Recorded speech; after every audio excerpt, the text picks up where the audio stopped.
Chapter 1683. What Thrall could not accept the most was the death of little Salyafar.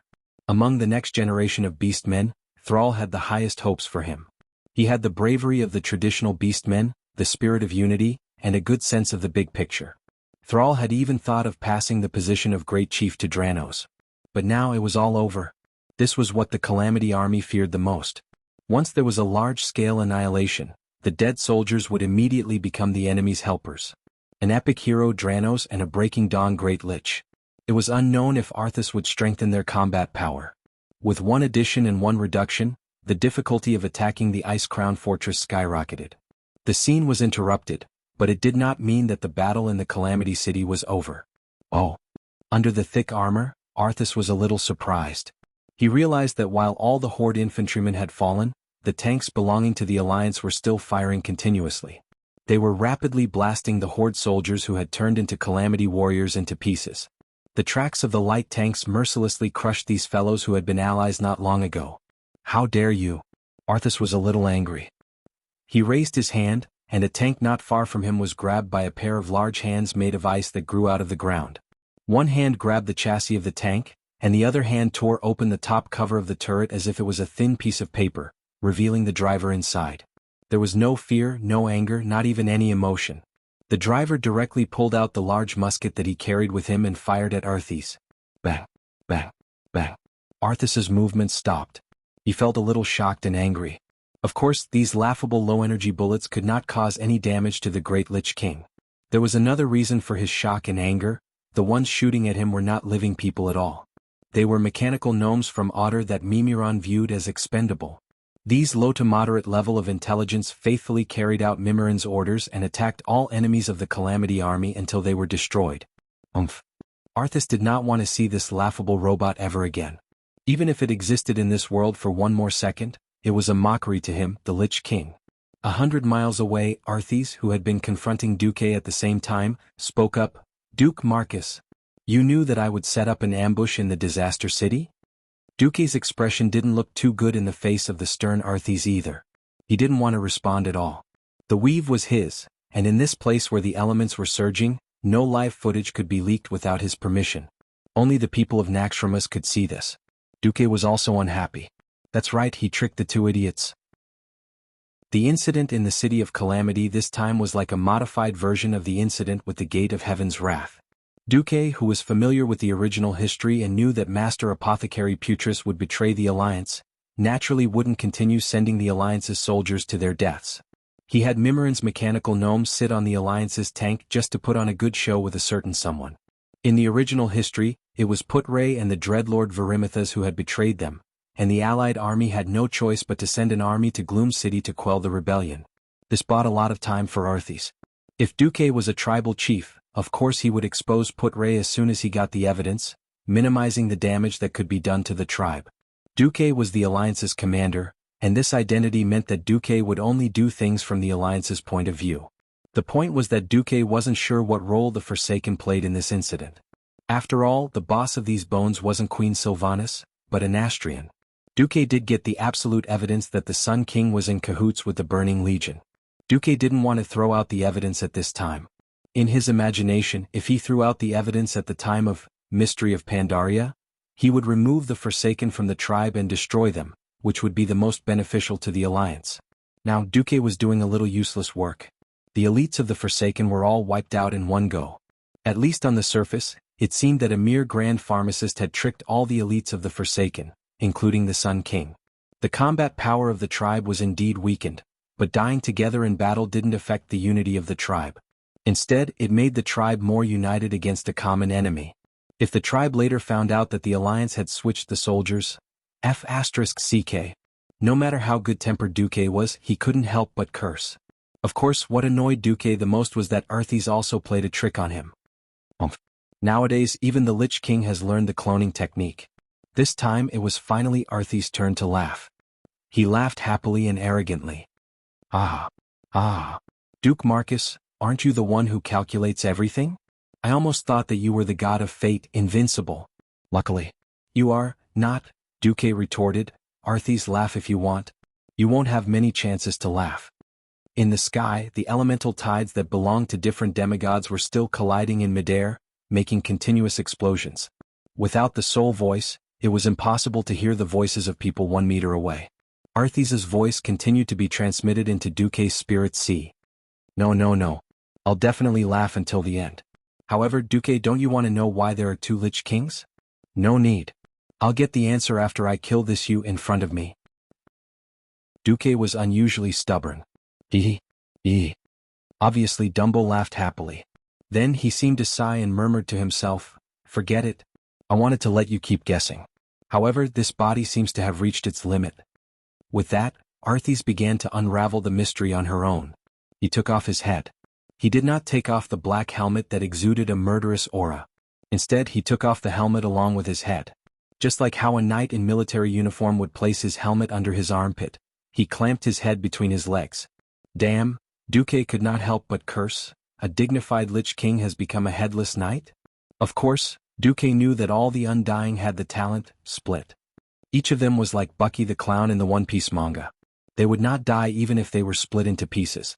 However, Duque knew that Nazul valued Arthes not only because of Dumbo's soul, but also because of Dumbo's strong body. In this life, Duque had tricked Arthes again and again. He had broken his arm and cut his waist. The indomitable Arthes also reattached her body over and over again.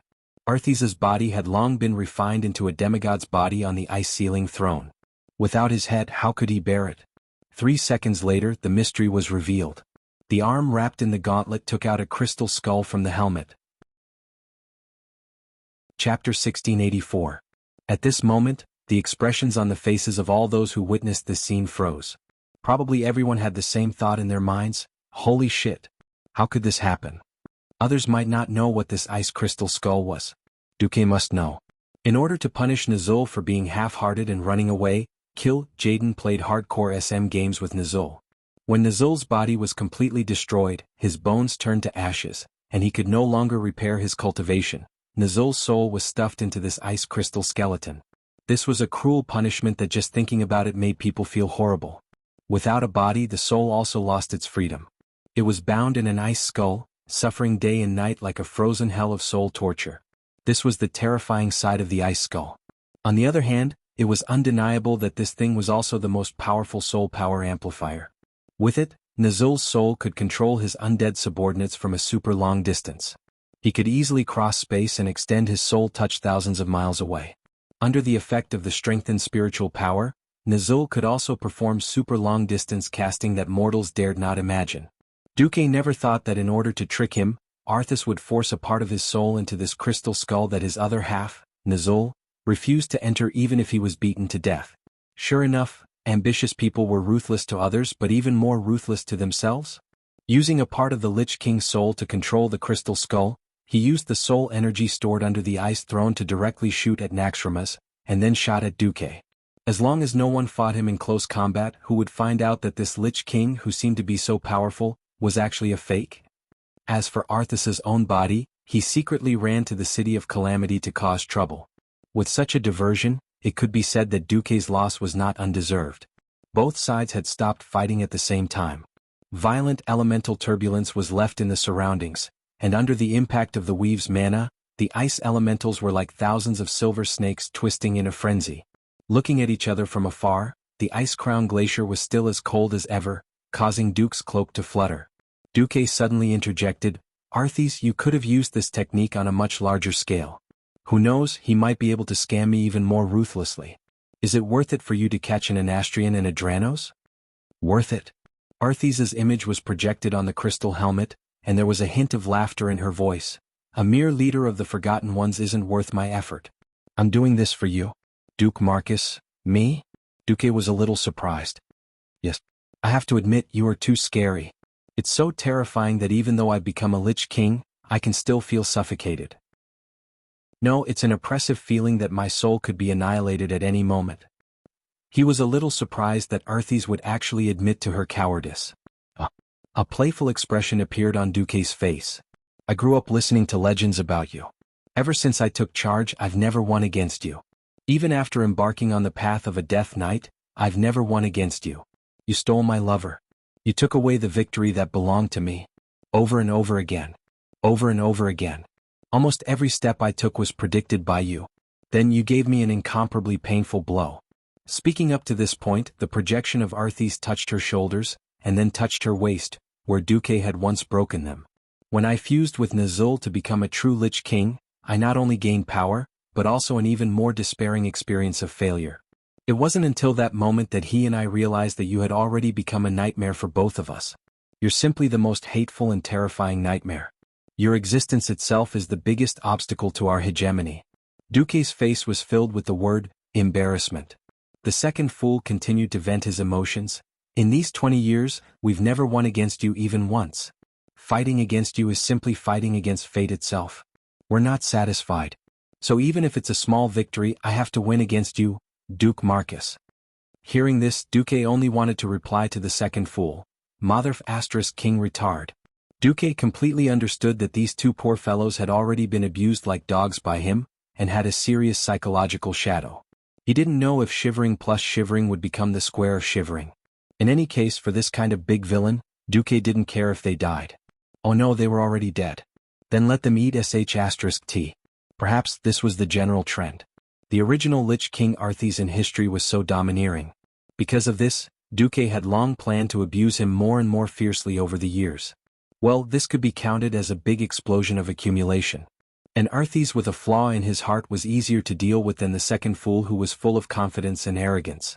Now, in order to win against Duque once, he paid an unequal amount of power. How to put it? Duque shrugged and spread his hands. Well, you beat me once, I hope you can be so talented or so lucky next time. This confrontation could only end with a small victory for the Lich King. If the fight continued, Duque could at most crush the crystal skull. That thing could also be considered a divine artifact, but it was insignificant to Arthis, so Duque wasn't interested in destroying it. Now that he knew, he would be prepared in the future. The value of that thing was about the same as a pebble on the side of the road. In the city of Calamity, 100 kilometers away. After confirming that all the coalition forces in the city of Calamity were dead, Kale gave the order to open fire. This was destined to be in vain. As one of the few magic veins in the Ice Crown Glacier area, the city of Calamity had an extremely strong supply of magic. With Arthis in charge, the bombardment of magic cannons was nothing more than a meaningless battle of elemental energy. Using elemental energy from afar to fight with elemental energy absorbed on the spot was as ridiculous and futile as using water from afar to put out a nearby fire. After venting for a while, Kale understood the reason. Without needing Duque's reminder, he directly ordered the Dalajan to retreat. After all, the Dalajan was not a purely offensive flying fortress. If too much of the magic net was overdrawn, in the end, the Dalajan would crash into the enemy's formation at any moment. This was not worth it. Seeing the Dalajan retreat, Arthis did not chase after them. With a wave of his hand, he directly ordered the remaining Scourge soldiers to retreat through the top of the Door of Death, Mordressa, to the evil castle of Malakaris in the center of the Ice Crown Glacier. Chapter 1685. In the northwest, the battle where Malygos was teaching Kalegos how to be a dragon also ended before Alexstrasza arrived. Today the Dragon Lich could bully his own little brother, but he would never dare to fight his former big sister one-on-one. This time the battle was over. It was hard to say who was the real winner. The defense line of the Ice Crown Glacier that Lich King Arthas had maintained was completely broken. Although the west and northwest sides were not breached, the Alliance still managed to obtain the city of Calamity, an important strategic fulcrum on the plateau, on the east side of the defense line. Originally, the Calamity army could take advantage of the terrain and form a terrible strangulation formation with the Gate of Death as the center. Now, once the Alliance attacked, they had to fight a war of attrition with the Alliance on the relatively narrow bridge. On the other hand, the Calamity army's strength did not decrease but increased. In addition to the loss of many giants in the direction of the Iron Wall Dam, after the new plague jointly developed by Malygos and Professor Putricide spread in the Battle of the City of Calamity, excluding those destroyed by the tanks of the mechanical gnomes, the Calamity army gained a total of 50,000 elites. Most of them were low-grade professionals. Even for the Calamity troop, which had a huge business, it was still a significant increase in strength. Originally, before Arthas left, he also removed the ice wall around the city of Calamity, hoping to further pollute the surrounding environment. Duque, who was prepared, hurriedly mobilized the Red Dragon Legion to burn the entire city of Calamity along with the plague. The battle on March 15th was over. The aftermath was still fermenting. What? You said that the Alliance seemed to be prepared for this. They only sent mechanical gnomes that wouldn't be affected by the plague into the City of Calamity, and then everyone on our side found out that the Alliance had replaced them? In Orgrimmar, Thrall clenched his fists after receiving the report. Anger? Maybe. But more than that, he was uneasy and confused. As soon as he turned around, Sal's tall body had already walked toward the magic mirror. There, a troll mage responsible for contacting the Alliance command immediately bowed to Sal. Trolls also had mages. As the ancestors of the Night Elves, trolls also had the qualifications to be mages. However, among the Darkspear trolls where Wujin was, there were not many trolls with the qualifications to be mages. Coupled with the lack of magic civilization, the number of great magi was even fewer. However, with the annihilation of the Forsaken Army and the announcement of Varamasath, the Dreadlord who was now in control of the new Undercity, joining the Scourge Army, the Forsaken mages had actually been forced out of the Horde's battle array. In reality, the Horde only had less than 1,000 Forsaken left. Trolls were generally not strong, and there wasn't even a Radiant Moon Wizard who could be called. He could only make do with it for now. Sal sighed and was about to speak when he heard Woking's voice coming from behind him. Great Chieftain, are you going to confront Duque? Sal didn't turn his head but faced Woking with his stalwart back. Yes. That's right. I just couldn't take this lying down. I wanted to ask Duque why he did it. Since he found out that the tribe has a plague weapon, he could have told me. Wokin's voice was low and it was obvious that he was also quite depressed. Don't ask. So what if he asked? It would only widen the rift between the Alliance and the Horde that had just begun to heal. Great Chieftain, there is only one reason why he did this. The Alliance is the Alliance and the Horde is the Horde. Sal seemed to be struck by lightning and his whole body stiffened. Immediately, his mouth full of sharp teeth was filled with bitterness. Woking was indeed a man of great wisdom. He pointed out the key point in one sentence. Even after 10 years of relatively friendly and peaceful cooperation, it could not completely eliminate the estrangement between the two sides. The Alliance and the Horde were now allies. But these two behemoths were also two multiracial joint political bodies that had once fought a cruel war and had different interests. The Alliance had made too many concessions, so many that even Sal, the Great Chieftain, was a little numb. Many times, he had forgotten the hatred and unhappiness of the past, and wishfully thought that this peace and cooperation could last forever. This time there was no need to ask, it must be the Alliance guarding against the Horde. That was why Duque suddenly ordered the withdrawal of William's Eastern Army and replaced it with Mimiran's mechanical gnomes. On the other hand, wasn't the Horde also guarding against the Alliance? Among the Horde, the voices of clamoring for war against the Alliance had never stopped. Recently, with the emergence of problems such as the lack of land resources, this voice not only did not decrease, but instead became more and more intense. Sal, as a dove, went around putting out fires, but the more fires he put out, the more fires there were. Sal was simply mentally and physically exhausted. Woking pointed out the key point of the problem, but knowing the problem did not mean that it could be solved. It was completely foreseeable that the conflict would become even greater in the future. Looking at the history of the orcs, it was not difficult to find that the orcs were also very fertile. When the population was large, they would expand outward and beat up the foreign races. If there was really no place to expand, they would fight each other. Since ancient times, many clans had disappeared in the long river of history. The orcs did not care, it had been like this for hundreds of millions of years. However, the clear-headed Sal knew that this way of survival was extremely dangerous. The Alliance was already a behemoth whose strength was far above the Horde. Since the Second Battle of the Dark Portal, the Alliance had not launched a war against the Horde, not because they did not want to, but because there were stronger foreign enemies, and there was a wise leader like Duque to suppress the voices of opposition. Once the flames of war were ignited, the Alliance would most likely not be burned to death, but the Horde would definitely be destroyed. Sal was trying his best to maintain this fragile balance, trying to maintain peace with the Alliance. If the group of traditional orcs below did not grow brains and continued to make trouble, then Sal did not dare to think about it. In his mind, thousands of thoughts turned and finally Sal was discouraged. Woking informed Duque for me. Say that the Horde Expeditionary Army has been hit hard and needs a long time to rest in place. I hope that supplies can be prepared. Understood. Woking humbly put one hand on his chest and bowed to Sal. However, he saw the figure of the great chief become extremely lonely. Alas. At the same time, in front of the frozen throne, one burly, one thin, two figures exuding terrifying dark energy fluctuations, just like that, crawled in front of the high white throne.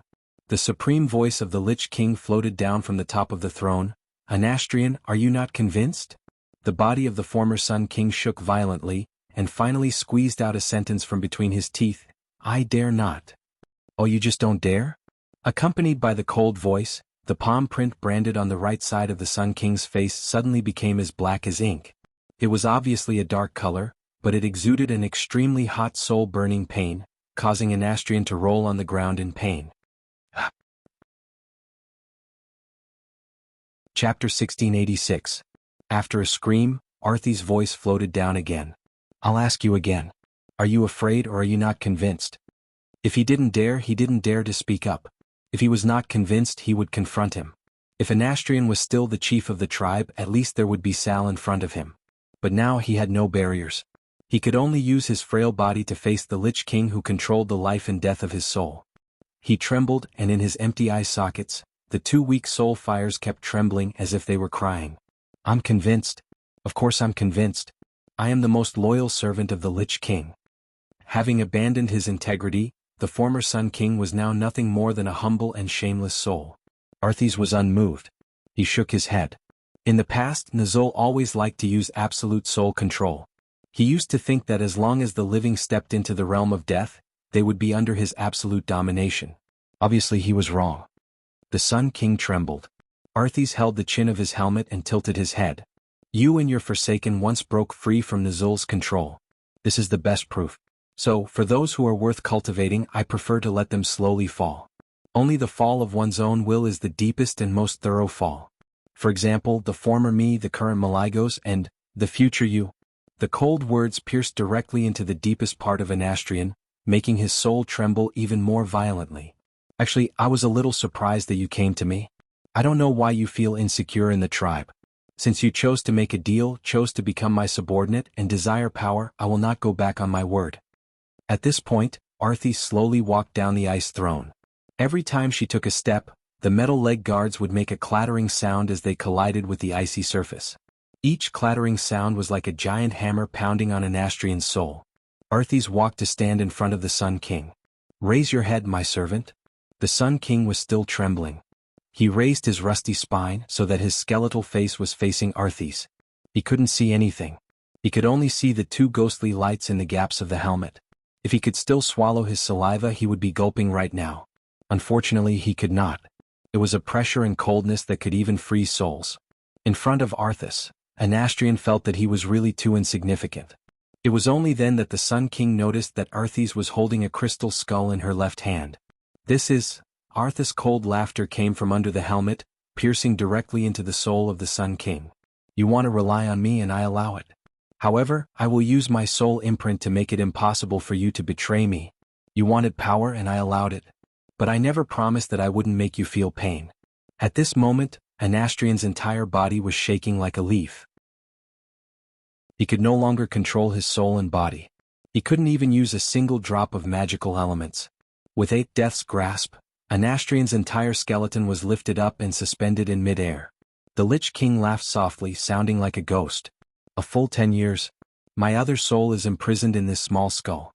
It can't go anywhere and I can't contact my own body at all. I can only endure extreme pain 100 times more than my physical body can endure day and night. I'm tortured by the cold, cramped, and extreme pain. Of course, this thing can also greatly increase your spiritual power. As long as you fuse with this thing, you will become a real demigod." Arthas' laughter grew louder. "How is it? Are you happy?" The new demigod Lich. No. In that secret deal, Arthas promised to make him a demigod. If he had known that this would happen, Anastrian would have continued to hide in the tribe. Even if his dirty deal with Kill Jaden was exposed, he might still be able to hide in the new Undercity and resist stubbornly. Becoming like this was simply courting death. "Come on. You should be happy. Duque has too many demigods under him. I also need more powerful demigods to help me." With that, Arthas pressed the ice skull that had imprisoned Nazul on Anastrian's face. Crack! How did it feel to have the bones in his face slowly crushed inch by inch? Even though he was no longer alive and had lost his nervous system, the pain in his soul still made Anastrian on the verge of collapse. He wanted to scream but he couldn't. He wanted to resist but he couldn't. He could only watch helplessly, as the seemingly fragile ice skull crushed his entire skull. He felt that he had lost something forever. He didn't know what it was, but he had a vague feeling that it must be something very important. After a full 5 minutes, Arthas finally crushed the poor thing's skull into powder. A cold gust of wind blew, and the bone powder scattered on the ground was blown away without a trace. Above the Sun King's body, there was now a completely different pure white skull of ice. The skeleton that had lost its life a long time ago, under the stimulation of the rampaging dark power, made rather funny convulsions. There were even many movements where the joints were twisted. Arthas suddenly wanted to laugh. He could laugh if he wanted to. Ha ha! The arrogant laughter that seemed to dominate everything in the world reverberated around the ice-ceiling throne, and then floated into the entire ice-crowned fortress, echoing non-stop. All the high-level undead creatures that could express emotions were stunned at first. Then they immediately followed Arthas and let out unpleasant owl-like laughter. Ha ha! How long did he laugh for? Arthas didn't know. He only knew that he was in an extremely good mood. Looking at the undead creature that was still convulsing laughably on the ground, Arthas instructed the Blood Queen, "When he returns to normal, I want all the information he knows. The Alliance, the Horde, and the Dragon's Slumber Shrine." Yes. The Blood Queen Lanai's bowed. On the other side, the Alliance held an emergency throne meeting. There was a lot of discussion. Some wanted to slow down while others wanted to fight fiercely. Obviously, no one could convince the other. The strength of the Calamity army was still terrifying. After taking down the city of Calamity, Arthas almost pulled out all the low-level undead creatures to attack the Alliance's position. According to a conservative estimate, there were still more than 1 million elite skeleton soldiers. The number of undead creatures of different levels could not be calculated at all. Anastrian and Delano joining the Calamity army also meant that a considerable amount of information had been leaked. Chapter 1687. With Anastrian and Dranos joining the Scourge, the Horde would naturally suffer the greatest blow. One of them controlled the tribe's communication network, while the other's father was the highest-ranking military commander under Thrall. Most of the time Varrock was the one who controlled the most troops in the tribe. Unfortunately, as Nassen's army went into a resting state and the tribe hurriedly changed their communication system, Arthas didn't get much useful information. The Alliance had always been wary of the Horde, not to mention the Forsaken who had a direct grudge against them. If it weren't for Duque, Servanas would have already caused trouble for the Forgotten Ones. If Duque gave a hint with his eyes, Queen Sylvanas might even annihilate the Forsaken with the power of the entire country and the Night Elves. In fact, what Arthas wanted the most was the Weave. Without the Weave, the strength of the Alliance's mages would drop by at least half. It wasn't as if the Doomsday Army had never killed a mage from the Alliance before. Looking at the ferocious appearance of a certain mage when he was alive, throwing fireballs non-stop as if they were free. As soon as he turned into a lich, he was done for. The Weave had given the Alliance's mages too much support, to the point where it was like replacing a shotgun with a cannon. As long as he infused his overflowing spiritual force as the energy for the Weave to operate, he would be able to use the elements almost limitlessly in battle as long as he didn't exceed the upper limits of his tolerance. He didn't even need to communicate with the elemental plane. All the elements had been filtered, purified, and stabilized in the Weave. As long as a mage completed the last step of elemental modeling, they would be able to cast an offensive spell that was far beyond their combat level. The Weave was Duque's lifeline and was directly under Duque. Without mastering magical abilities that were above Duque's, there was no way he could snatch it. Speaking of creating something similar to the Weave to fight against the Weave, unfortunately, even with the two master magicians, Maligos and Anastrian, they still couldn't create the magic net that belonged to the Doomsday Army. This was what infuriated Arthas the most. It couldn't be helped. Although Holy Light and Shadow were two independent elemental energies, they were pure spiritual energy. There was no independent elemental realm outside the main plane. Among the 4 major elements, if one wanted to obtain more elements, one would need to have higher authority.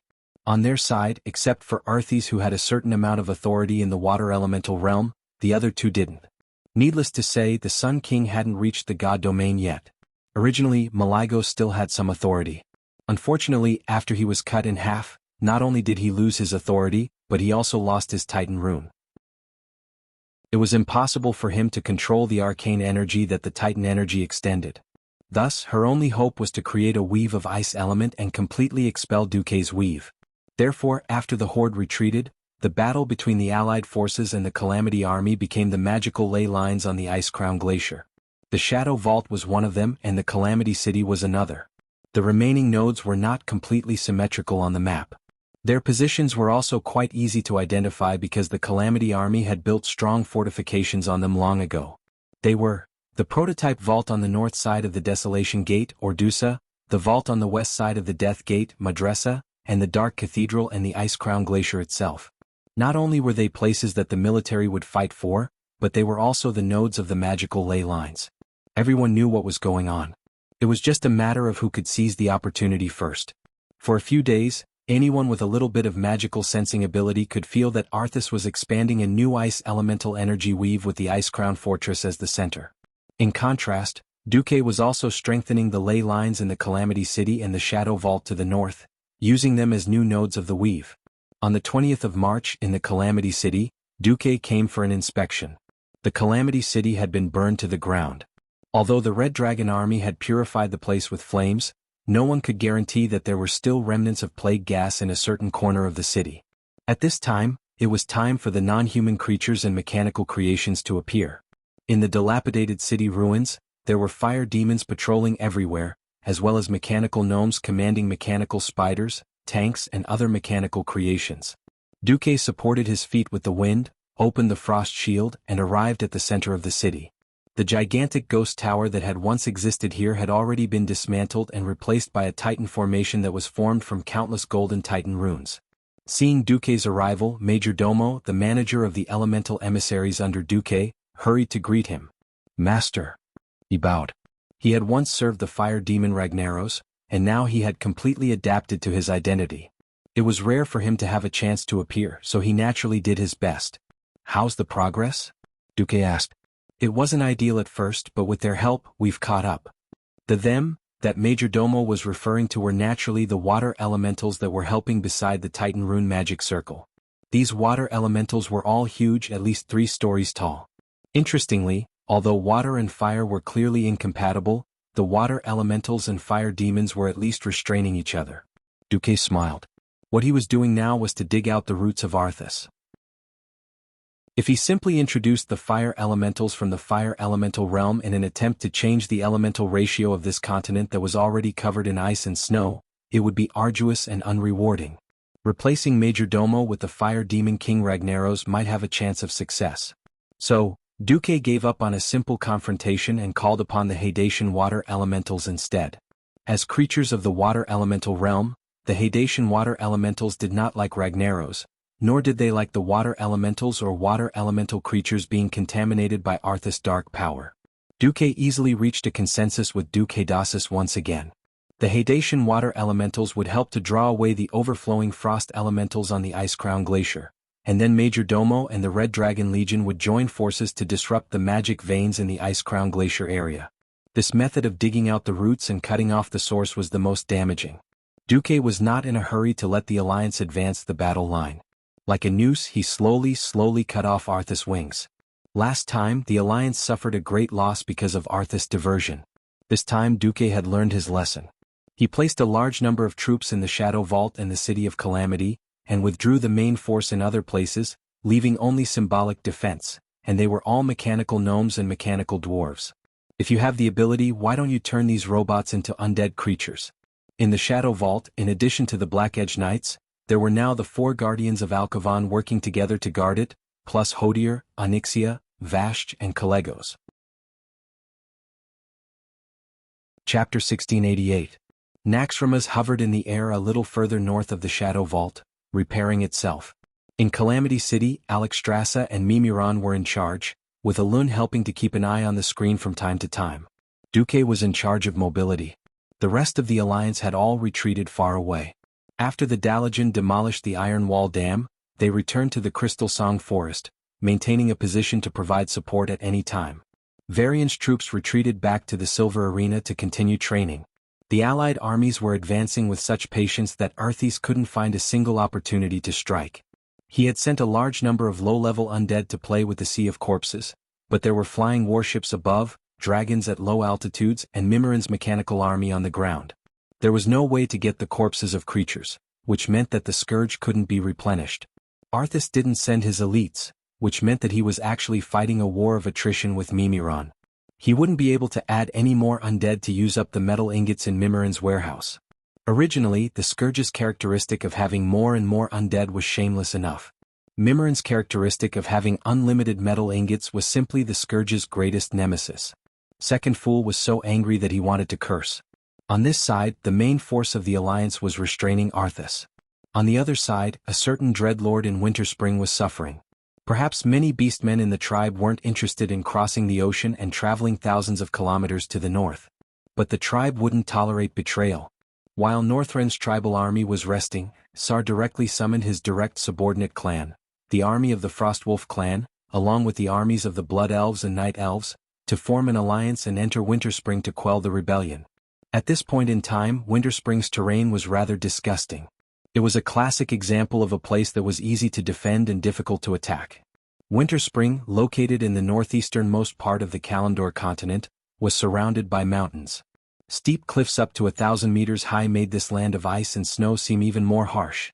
In a sense, an Astrian hiding in Winterspring after escaping from Gloom City wasn't necessarily a disgust for the Alliance, or more accurately, a disgust for the Night Elves. This was because a barren land like Winterspring was disliked by the Night Elves who worshipped nature and had druid teachings. To the northwest of Winterspring was the Night Elves' druid holy land, Moonlight Woodland. To the west was the northern end of Fellwood Forest. To the southwest was Mount Hyjal. The reason why the Sun King decided to build the new Undercity here was probably because of the old grudge between his father, Dasrima Sunstrider, who had been banished by the Night Elves. He also wanted to act as a nail for the tribe and stick it firmly on the edge of the Night Elves' territory. Normally speaking, the only way to enter Winterspring was through the northern end of Fellwood Forest, passing through Timbermaw Fortress, which was the territory of the bear monsters. With the development of technology and a certain queen who hated the Forgotten became the semi-god of wind, everything changed. Between 2 points, a straight line is the shortest. Disregarding the terrain, the main city of the Horde, Orgrimmar, was actually separated from Winterspring by Azhara. Now that Azhara was one of the most important ports in the Alliance, there were many flying battleships. When Thrall led 20,000 Frostwolf clan warriors to Azhara, he was shocked to find that Feather Moon General Chandris was leading 5,000 Night Elf sentinels, as well as 10,000 mixed troops led by Sylvanas were already waiting there. Thrall sighed inwardly. He really didn't know what he had done to deliberately accept the Forgotten in order to nail a nail in the Alliance. The Alliance didn't protest, but in fact the leaders of the Alliance were very unhappy. At that time, Thrall said that he was gambling, but it wasn't as if he didn't want to anger the Alliance. At that time, when they were fighting in Draenor, Thrall felt a little pleased when he saw the Alliance leaders gritting their teeth and feeling helpless. Now, because of the betrayal of some of the Forgotten, the tribe actually wanted him to pull out this nail. That kind of feeling almost made Thrall sick with anger. On the surface, Duque couldn't leave because he had to deal with Arthas. But of all the people he could have sent, why did he have to send Sylvanas, who had a deep hatred for an Astrian? Wasn't this a slap in the face? Seeing the sour expression of revenge on that pretty face, Thrall felt a pain in his balls. He really doubted that after this battle, he didn't know if he could find 1 or 2 intact pillars in the new Undercity. He couldn't not call the Alliance. The King of Galan, Gruul, didn't listen to orders, and the rest of the Taurens and Trolls had suffered a great loss in the last Ahn'Qiraj swarm incident. The lost population couldn't be made up for in such a short period of time.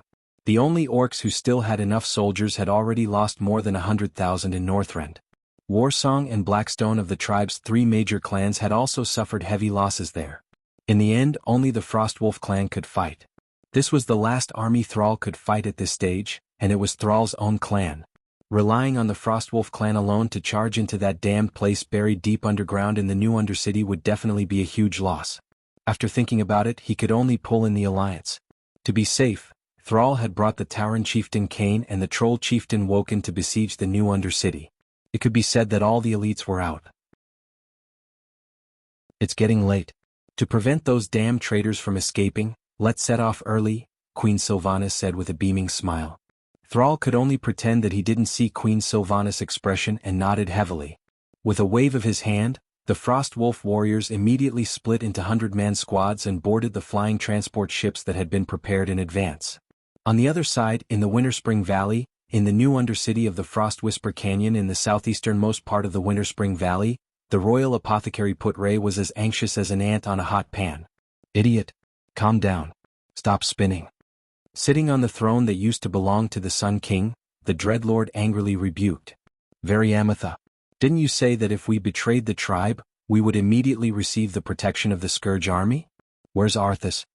Put-Ray waved his arms in agitation. If you're so afraid of destruction, you shouldn't have opened the portal to return to the new Undercity. You should have directly followed Arthas. The Dreadlord sneered. What a joke. My collection, my research manuscripts are all here. And didn't His Majesty Anastrian say that the new Undercity would become the bridgehead for the Scourge army to conquer Kalimdor? Where are the soldiers of the Scourge army now? Variamatha was also annoyed. They hadn't participated in the negotiations, so they had no idea what the Sun King and the Lich King had discussed. In any case, they all felt like they had been cheated. What made them most depressed was that the geographical location of the new Undercity was a bit tricky. Chapter 1689. 10 years ago, when Anastrian left Lordaeron with the defeated remnants of the Forgotten, there were no flying battleships. The Alliance Air Force was dominated by griffins. Therefore, the location of the new Undercity was chosen in the disgusting terrain of the Frost Whisper Canyon.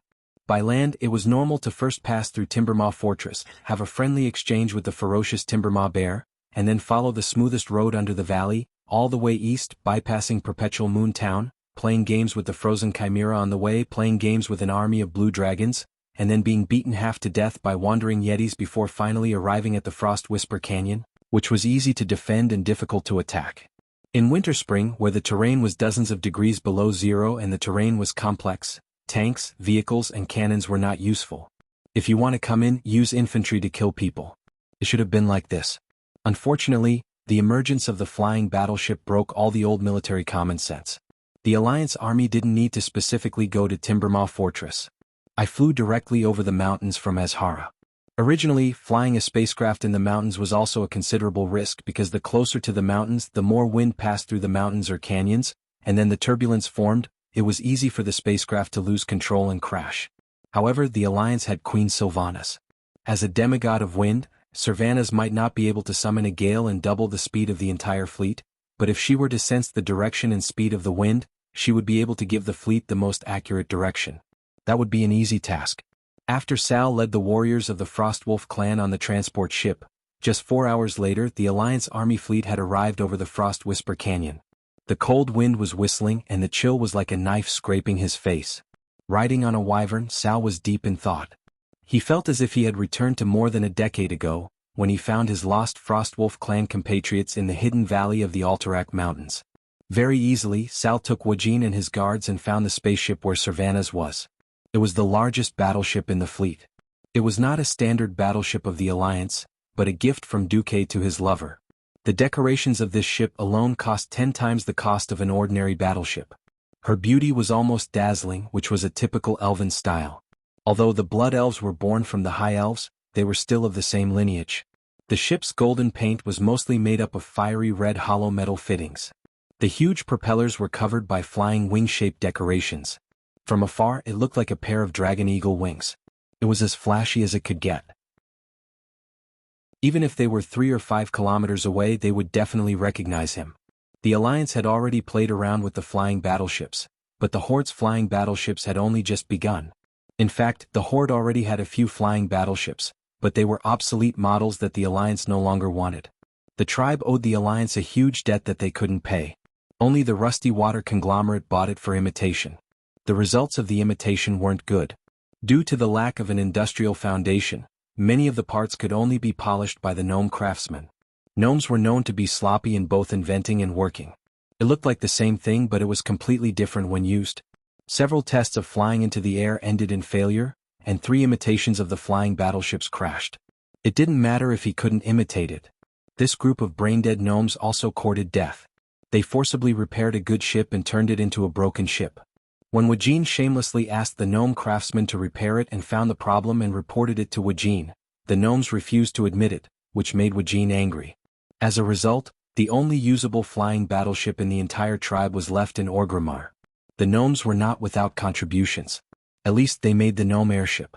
That thing was an improved version of the gnome's hot air balloon from more than 20 years ago. Although the failure rate of each flight was constant at 100% and the crash rate was 20%, after Sal limited the flying height of the Gnome airship to not exceed 20 meters from the ground, there were not many deaths. For the time being, it met the needs of long-distance flight. However, it was infuriating to compare with others. Why were the Gnomes of the Alliance so much more reliable than the Gnomes of the Horde?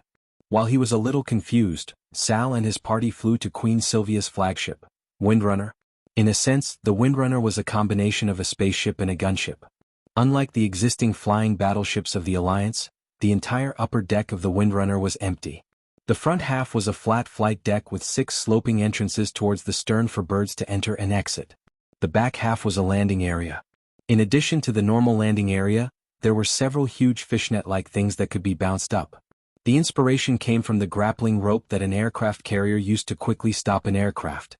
The middle deck was also a medium cannon with a firing range of only 180 degrees and a hemispherical cover that surrounded the entire ship. Those covers were actually magic cannons. Compared with the kinetic cannons that used gunpowder, the magic cannons were not weaker. Unfortunately, because of the elemental dissipation, the range of the magic cannons was shorter. In contrast, the magic cannons did not have much recoil. Only under the ship were a few triple 283mm kinetic cannons, which were of pod design. Looking at the new equipment of the Alliance, Sal could only feel envy in his heart. The difference was too great, he could not even be jealous. The Wyvern flapped its wings and landed on the flight deck. Thrall jumped down and saw a familiar elven general, Haduran Brightwing. "Her Majesty the Queen is waiting for you on the bridge. Please come with me." "Okay," Sal said, and Dworkin and the guards followed. Perhaps it was considering that every flagship needed to carry out multiracial joint operations. The door where the bridge was located was quite large, 3.5 meters high, and ordinary Taurens could easily enter. Opening the door, Sal quickly saw 2 elves, surrounding a 3-dimensional topographic map and pointing. "Sal, we need detailed information about the new Undercity, the more detailed, the better. Duque sent a big guy, if we are lucky this thing can save us thousands of lives." Sal and Dworkin looked at each other and sighed at the same time. After the Undercity was blown up, the Forsaken fell into a state of madness. The new Undercity's defense was even more fierce. The underground passages were curved, and no matter how many people were killed, it would not be enough to attack.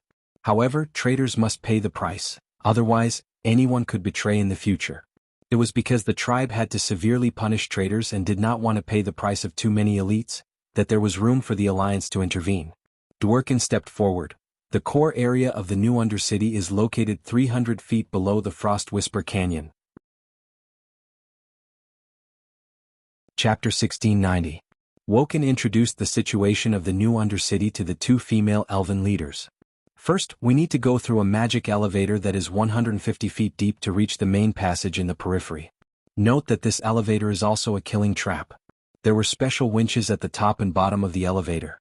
If one did not enter from the inside of the elevator, once the trap on the elevator was activated, everyone would be hanged to death. That's why we can't use a simple lift to reach the main passage. Then there's a horizontal passage here, but their vents feel a little strange. Now that their royal pharmacist has betrayed them, it's impossible. I'm afraid they'll spread plague gas through the ventilation holes. After passing through the main passage, there is a downward slope. Previously, we took a diagonal elevator down, but I saw that there was more than one set of rolling stones on the top of the elevator. If there are enemies, this slope is not safe. Oh, I heard that in order to prevent the dwarves from digging in, they drew an underground hot spring river that doesn't freeze. If they dig in carelessly, the tunnel will fill with water in minutes." Then, Wajin talked for 10 minutes in one go and marked the routes he knew as much as possible on the 3D map. Servanas and Chandris felt their scalps go numb after hearing this. If they used elite soldiers to force their way through, it was unknown how many people would have to die before they could settle it. No wonder the damned master pharmacist and the Dreadlord refused to leave without any reinforcements. It was because this mouse hole was the most powerful and safest place. Queen Sylvie made a pressing gesture with her hands and said, "Well, let's not discuss these details first." "No discussion?" Sal and Wajin were stunned. After all, the vanguard this time was a Frost Wolf Beastman. The Alliance doesn't care about the lives of the Frost Wolf Beastmen? It was Chandris who explained, No, entering the city is the last step. Let's open up a path with bombs first." Bombing? Could it be that the Alliance's cannonballs could already threaten 300 feet underground? This thought made the two tribal leaders shudder. Queen Sylvanas raised her hand, and an elf mage of the royal family immediately opened a magic mirror. The mirror showed a huge spherical bomb. The Red Dragon Queen Alexstrasza is very angry at those who spread the plague. This was a blasphemy against life and nature. Such a person must be punished with destruction. Therefore, she asked the Bronze Dragon King Nozdormu to make this magic bomb called Fatty. When this thing explodes, it can produce an effect equivalent to 60% of Nozdormu's combat power. Sal and Wajin didn't know how terrifying Nozdormu's 60% power was. However, a mysterious dragon king who had mastered the power of time always made people feel that it was amazing even though they did not understand it. Of course, Nozdormu isn't willing to kill or destroy anything in this world. Because it would go against his duty, I asked Duque to help me prepare the second bomb, little boy. At this point, when she used the magic mirror to show the second big bomb, Queen Sylvanas' beautiful lips curled into a resentful smile. It was a smile of extreme anger. Little boy. Sal could not understand the bad taste of a transmigrator who regarded explosions as art. Queen Sylvie shrugged. Duque and Magni created this horrible thing. Nobody knows how powerful it is except for them. The second bomb in the picture had a completely different feeling from the first one. The first, Fatty, gave Sal the feeling of mystery, that kind of unknown uncertainty, like a whisper, always teasing his heart, making him eager to see what would happen when Fatty exploded. The second, little boy, had a violent and restless aura. Even through the screen, Thrall, who had already begun to study the path of shamans, could clearly feel that the amount of fire elemental energy that Duque had compressed in this thing was definitely astronomical. Sylvanas asked seriously, "Let me confirm one last time. In order to punish the tribe's traitor Putre and the Forgotten Ones who betrayed the tribe, it wouldn't matter if the Alliance launched a powerful attack and blew up New Gloom City, right? Even if Winter Spring becomes a dangerous place, is that right?" Sal and Wajin looked at each other and then nodded at the same time. Yes. Sal had to make such a decision. The warriors of the Frostwolf clan were his last hope. If even the Frostwolf was destroyed, he would not be able to control the situation. And Winter Spring actually had nothing to do with the tribe. The Forsaken Ones had never truly ruled over this place or occupied some of the mines. It was extremely cold here and there were many magic beasts. Even the Frostwolf beastmen did not want to live here. Moreover, this place was completely isolated by the Alliance. It was a complete enclave. In the past, the Forsaken could still be used as a nail to make things difficult for the Alliance. Now that even the Forsaken had rebelled, there was no point in restraining the enclave. Sal couldn't move his entire Frostwolf clan here, and then every time there was a tribal exchange or something, he had to look at the Alliance's face before he could cross the border, right? When Sal agreed to the Alliance's decision, the fate of the new Undercity was sealed. There was no organized air force in the new Undercity. There was no need to fight at all, and the Alliance gained air supremacy. Under the cover of a group of flying battleships, a big-bellied spaceship flew unsteadily over the Frostwhisper Canyon. Then it opened its huge metal belly, revealing the bomb that was the size of a small house. Fatty. Fire. Following Queen Seat's order, the huge magic bomb began a free fall at an altitude of 1 kilometer. At this moment, when the bomb fell to the ground, it felt like the inner liner of a thermos bottle had exploded. It was as if a layer of liquid or gas had spread across the ice layer at the bottom of the Frostwhisper Canyon the moment the bomb exploded. It seemed useless, but after a few seconds, whether it was Sal, Queen Seath, or all the Alliance soldiers who were watching this scene had a shocked look on their faces. In the entire Frostwhisper Canyon, every iceberg, every steep wall, every rock covered in ice and snow on the ground silently melted. It was like a huge bunker made of sand was directly blown away by the wind. Under the guidance of Queen Seath, the cold wind blew from west to east, directly blowing away the rock and ice wall that had turned into powder. This scene was like an invisible giant spoon, easily digging out the Frostwhisper Canyon again and again. Only then did everyone remember that the Space Dragon King Nozdormu had never shown his true form in front of outsiders. He only summoned quicksand from around him to build his body. Chapter 1691. It was just that no one had thought that Nozdormu's ability to turn everything into sand and then transform it into his own body would be terrifying when used in ordinary battles. No matter how strong a castle was, it could not withstand the erosion of time. No matter how thick the rock layer was, it could not withstand the tide of sand transformation. So what if it was 300 feet? Right now, just by looking at it, at least 250 feet of frozen earth and rock layers had been directly turned into sand, blown away by the fierce winds that lingered in Winterspring Valley. Looking at Nozdormu's rarely exposed power, looking at the bow of the Windrunner, looking at the Elf Queen's golden hair dancing wildly as she summoned the wind, Sal and Wajin were so shocked that they could not say a word. As if he had already expected the power of Nozdormu's move, when the entire Frost Whisper Canyon was almost dug out, the second transport ship with a big belly flew shakily to the top of the new Undercity. It was completely in front of Sal. Servanas laughed loudly in front of a group of blood elves. His laughter was full of wanton and hatred. Ah! Ah!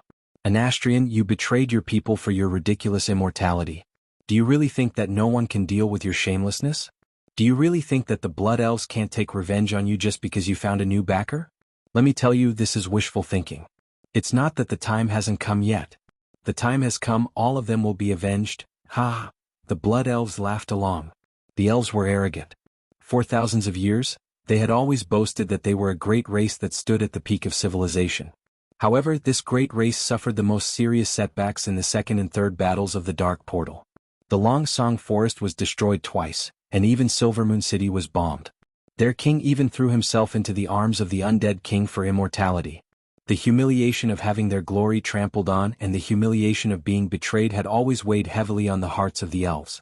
Times had changed, and the elves had to follow the trend and throw themselves into the arms of the Alliance under the leadership of Servanas. However, with their long lives, they had never forgotten this embarrassment.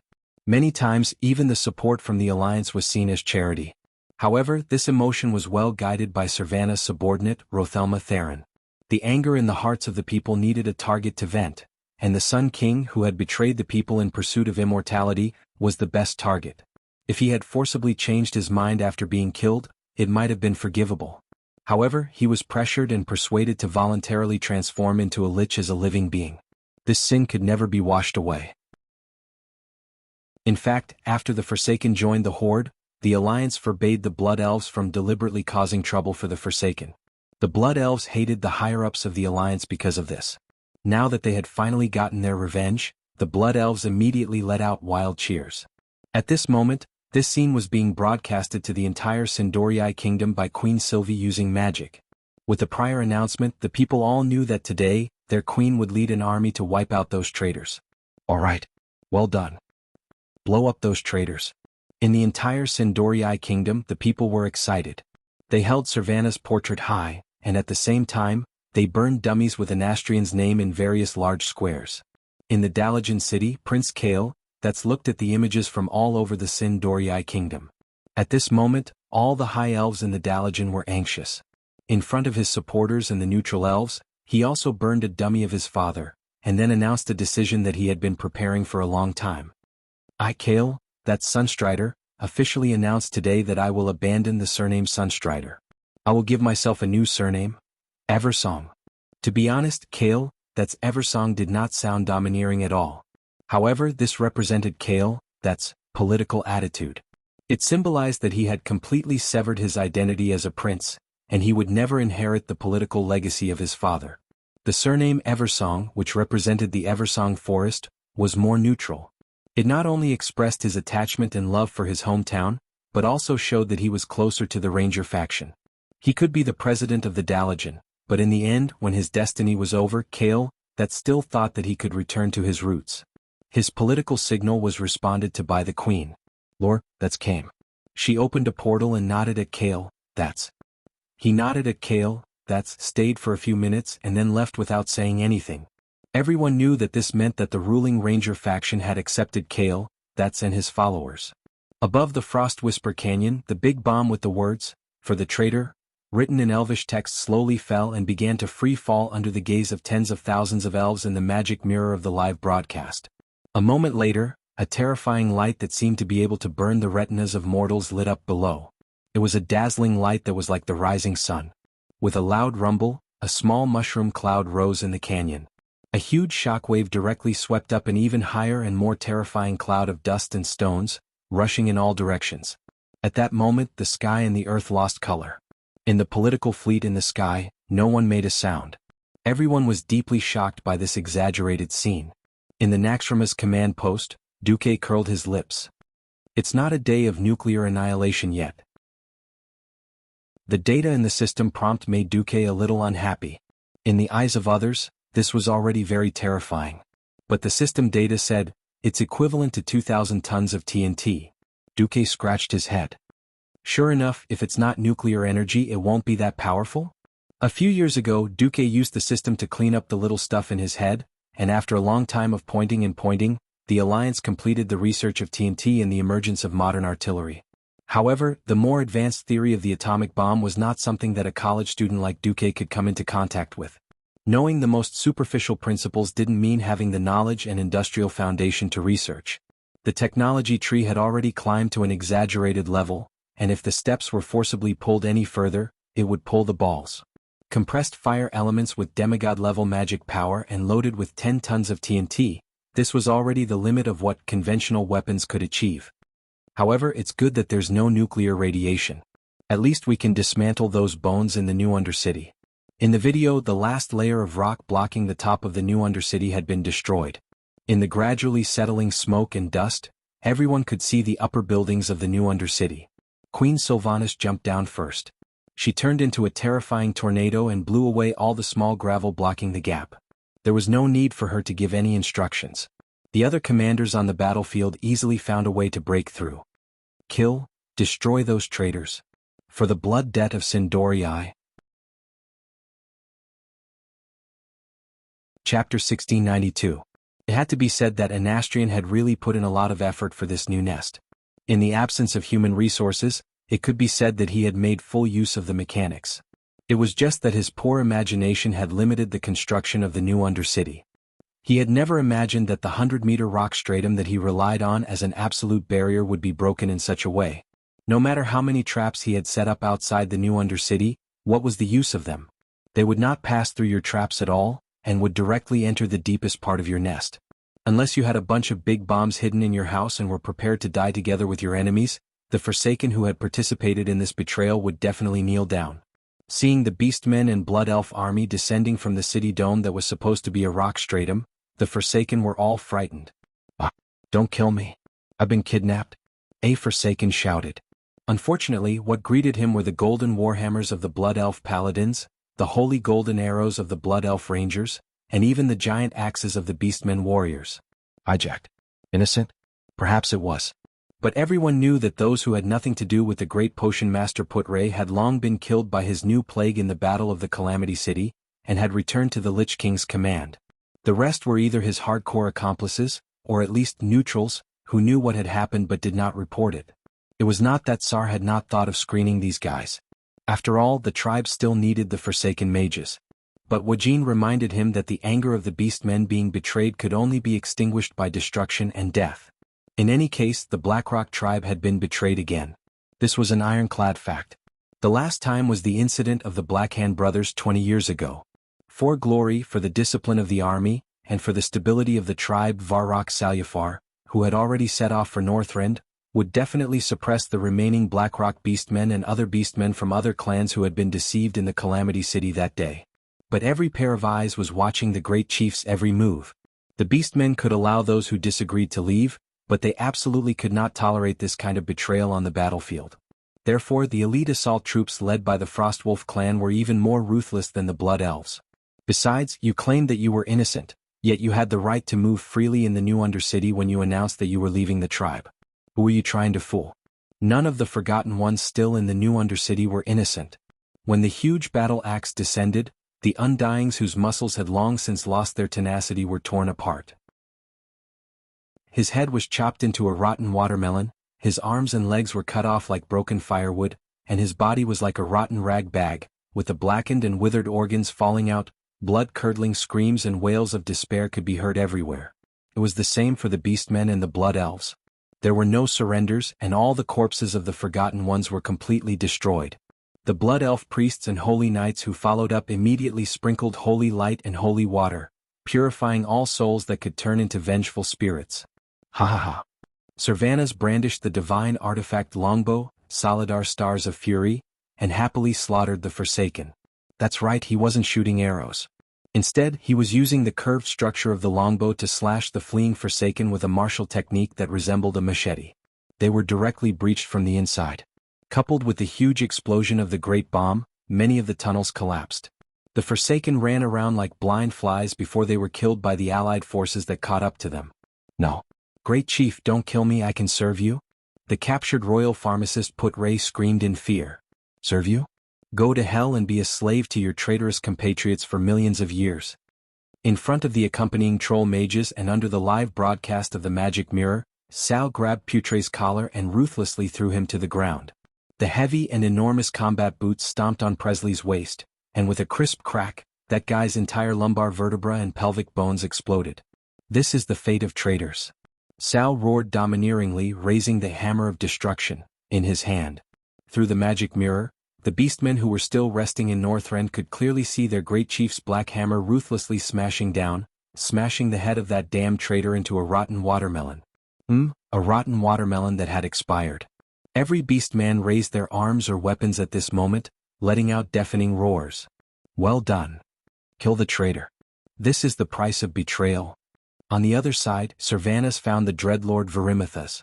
Almost as soon as she saw him, Queen Sylvanas felt as if she was in a predestined battle.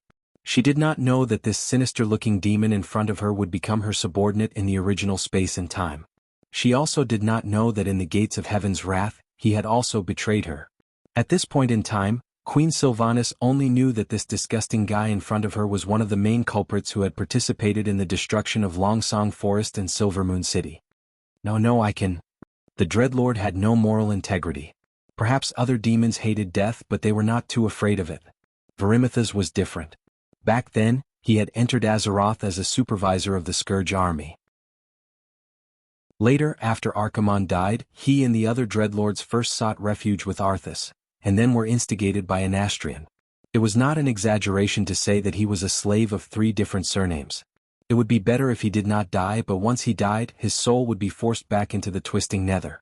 Although the 3 leaders of the Burning Legion were now kneeling, who could guarantee that they would not come back to deal with him when they resurrected in the future?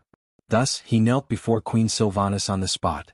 Unfortunately, if Sylvanas was the Forsaken Queen who had just taken over the Forsaken in the original history and was extremely lacking in power and helpers, she might have tolerated him. Now that she was the demigod of Azeroth, the true Queen of the Elves, and the partner of the Alliance Commander Duque, did she need a slave of 3 different surnames to be her subordinate? Stop joking. Sylvanas did not even care about him. All she wanted was destruction and revenge. Good for the Scourge army. Good for the Forsaken. Good for the demons. Destroy them all. Wind elements completely exploded from Queen Sylvanas' body. A violent aura, overflowing with divinity, almost filled every corner of this dark palace. When he saw the lightning bursting from Queen Sylvanas' divine longbow, the Dreadlord no longer had any hopes of getting lucky. He pounced over and with a wave of his hand, a large ball of stinky rotten bee swarm was thrown over. Unfortunately, the dazzling lightning arrived with a loud rumble, turning everything in the large room into nothingness. The violent thunderbolts destroyed everything. Chapter 1693. The mighty Dreadlord had been blasted into smithereens by Queen Sylvie's furious attack. No, there were 2 pieces of hooves left, but Riataline, the leader of the Blood Elf Paladins, opened a portal to catch up with the second half of the battle. She directly went up with a big hammer and threw something like God's Wrath, smashing Verimithus into nothing. Demons were not afraid of dying from ordinary elemental attacks, but as a spiritual energy type of holy attacks, the demons were very hurt. Perhaps there would be a day when Verimithus would make a comeback, but mortals would not be able to see it anyway. There might be remnants of the Forsaken in those secret passages, and there might be powerful undead such as the Abomination hiding in dark corners. But it was the tribe's business to clean up the remnants. If the Alliance stayed here for too long, it would be a bit of a slap in the face. That night after the battle, Queen Sylvanas withdrew with her people. The Elven army was also the main force against the Scourge. After pulling out this nail that was likely to cause a disaster, the Alliance could finally concentrate all its forces against the Scourge. While Queen Sylvanas and Sal were annihilating the traitors, many battles broke out in the Ice-Crown Glacier. There was no winning or losing, it was simply a matter of exhausting the opponent's war potential. In order to overturn the Scourge, Duque asked Willan to come forward and transfer 2 Naru. One was in charge of Naxxramas, and the other was in charge of the Dalajan. Using the 2 floating cities as bases, they produced a large amount of holy water. Cannonballs were covered with holy water, weapons were covered with holy water, and even in all the upwind directions of the ice-crowned glacier, Duque had people pour a large amount of low-purity holy water. The Scourge looked like they wanted to poison all the creatures in the world with a plague. The Alliance army looked like they wanted to purify all of Northrend with holy light. During this period, around the evil castle, Maricaris, there were many battles between the Alliance army and the Scourge. The biting cold wind blew the ice dust on the frozen plateau, and the cold fog rolled up like 1,000 layers of waves, layer upon layer, surging into the distance. In the wind that whistled like ghosts all year round, a large number of humanoid objects were slowly moving forward against this icy wind. Even in spring, the temperature in the ice-crowned glacier would not be higher than 0 degrees. The cold wind rolled up the ice dust and blew the armor of this group of humanoid objects, and the cold wind invaded their bodies, but they still did not feel it. Because they had all died a long time ago. Woo woo woo. A shrill alarm sounded from the east side of the mountain wall. The mountain wall that seemed to be a part of the dead world suddenly came to life. Countless people came out of the caves and tunnels and quickly entered the designated positions. These bones are coming every hour. They're really not tired of it. A soldier teased. Shut up. If we didn't have enough troops to rotate, we would have become like them. An Alliance officer scolded his subordinate. This was a plateau close to the Gate of Death, Mordressa, in the east of the ice-crowned glacier. At this moment, the Scourge soldiers were gradually approaching the Alliance's position on the eastern mountain wall. They were the first to enter the range of the cannons. Katyusha, fire 3 consecutive shots. The highest commander of the camp, Lilith Windrunner, ordered calmly. Orders from General Windrunner. Katyusha, fire 3 bursts. The colonels and lieutenants in charge of each sector gave their orders. Although the large-caliber cannons were very powerful and could kill all the Undying within a radius of tens of meters, it was not worth it for the Scourge Army zombies' tactic. Heavy cannons of more than 150 mm were more suitable for bombing high-value targets such as fortresses, not these skeletons and zombies that Arthas saw as purely expendable. The first to fire was of course the Katyusha rocket launcher. Thousands of rockets flew across the sky, creating an artificial meteor shower. Boom! Flesh and blood flew everywhere, limbs exploded, and ice shards splashed everywhere. If it was an ordinary mortal army's infantry facing such a terrifying attack, they would have collapsed or at least stopped advancing. However, the Scourge soldiers, who had no sense of pain and no consciousness, continued to limp forward.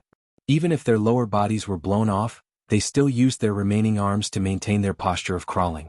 In other places, perhaps Katyusha would have been enough to solve all the problems. This was the extremely cold ice-crowned glacier. Even though the surrounding mana veins had been invaded by Duque, violent cold winds still blew all year round. The Katyusha rockets landed on the ground. Other than the initial damage caused by the explosion, the fire that should have caused a second round of damage was extinguished by the cold wind. Even if there were any remnants of the fire, it would be extinguished by shadow wizards and low-level liches with their blizzard. On the Alliance's side, the Katyusha that had fired all the rockets quickly retreated, allowing the Katyusha that was fully loaded with rockets to replace it. Within the scope of the binoculars, the Sea of Undead, which was originally densely packed like a tidal wave, had become a little sparse. Fire the small-caliber cannons quickly. Target the enemy's large undead creatures. Immediately, more trapdoors on the mountain wall opened, and long cannons extended out, revealing dark muzzles. The cannoneers hiding behind the cannons were looking through the cannons. This was the mainstream support cannon of the Alliance, the 88mm anti-aircraft cannon. These cannons could be used to attack ice dragons and abominations. It was versatile. They aimed at the gigantic undead monsters on the plateau and pulled the trigger of the cannons. Bang! Bang! Hundreds of holes on the mountain wall emitted black smoke from the cannons.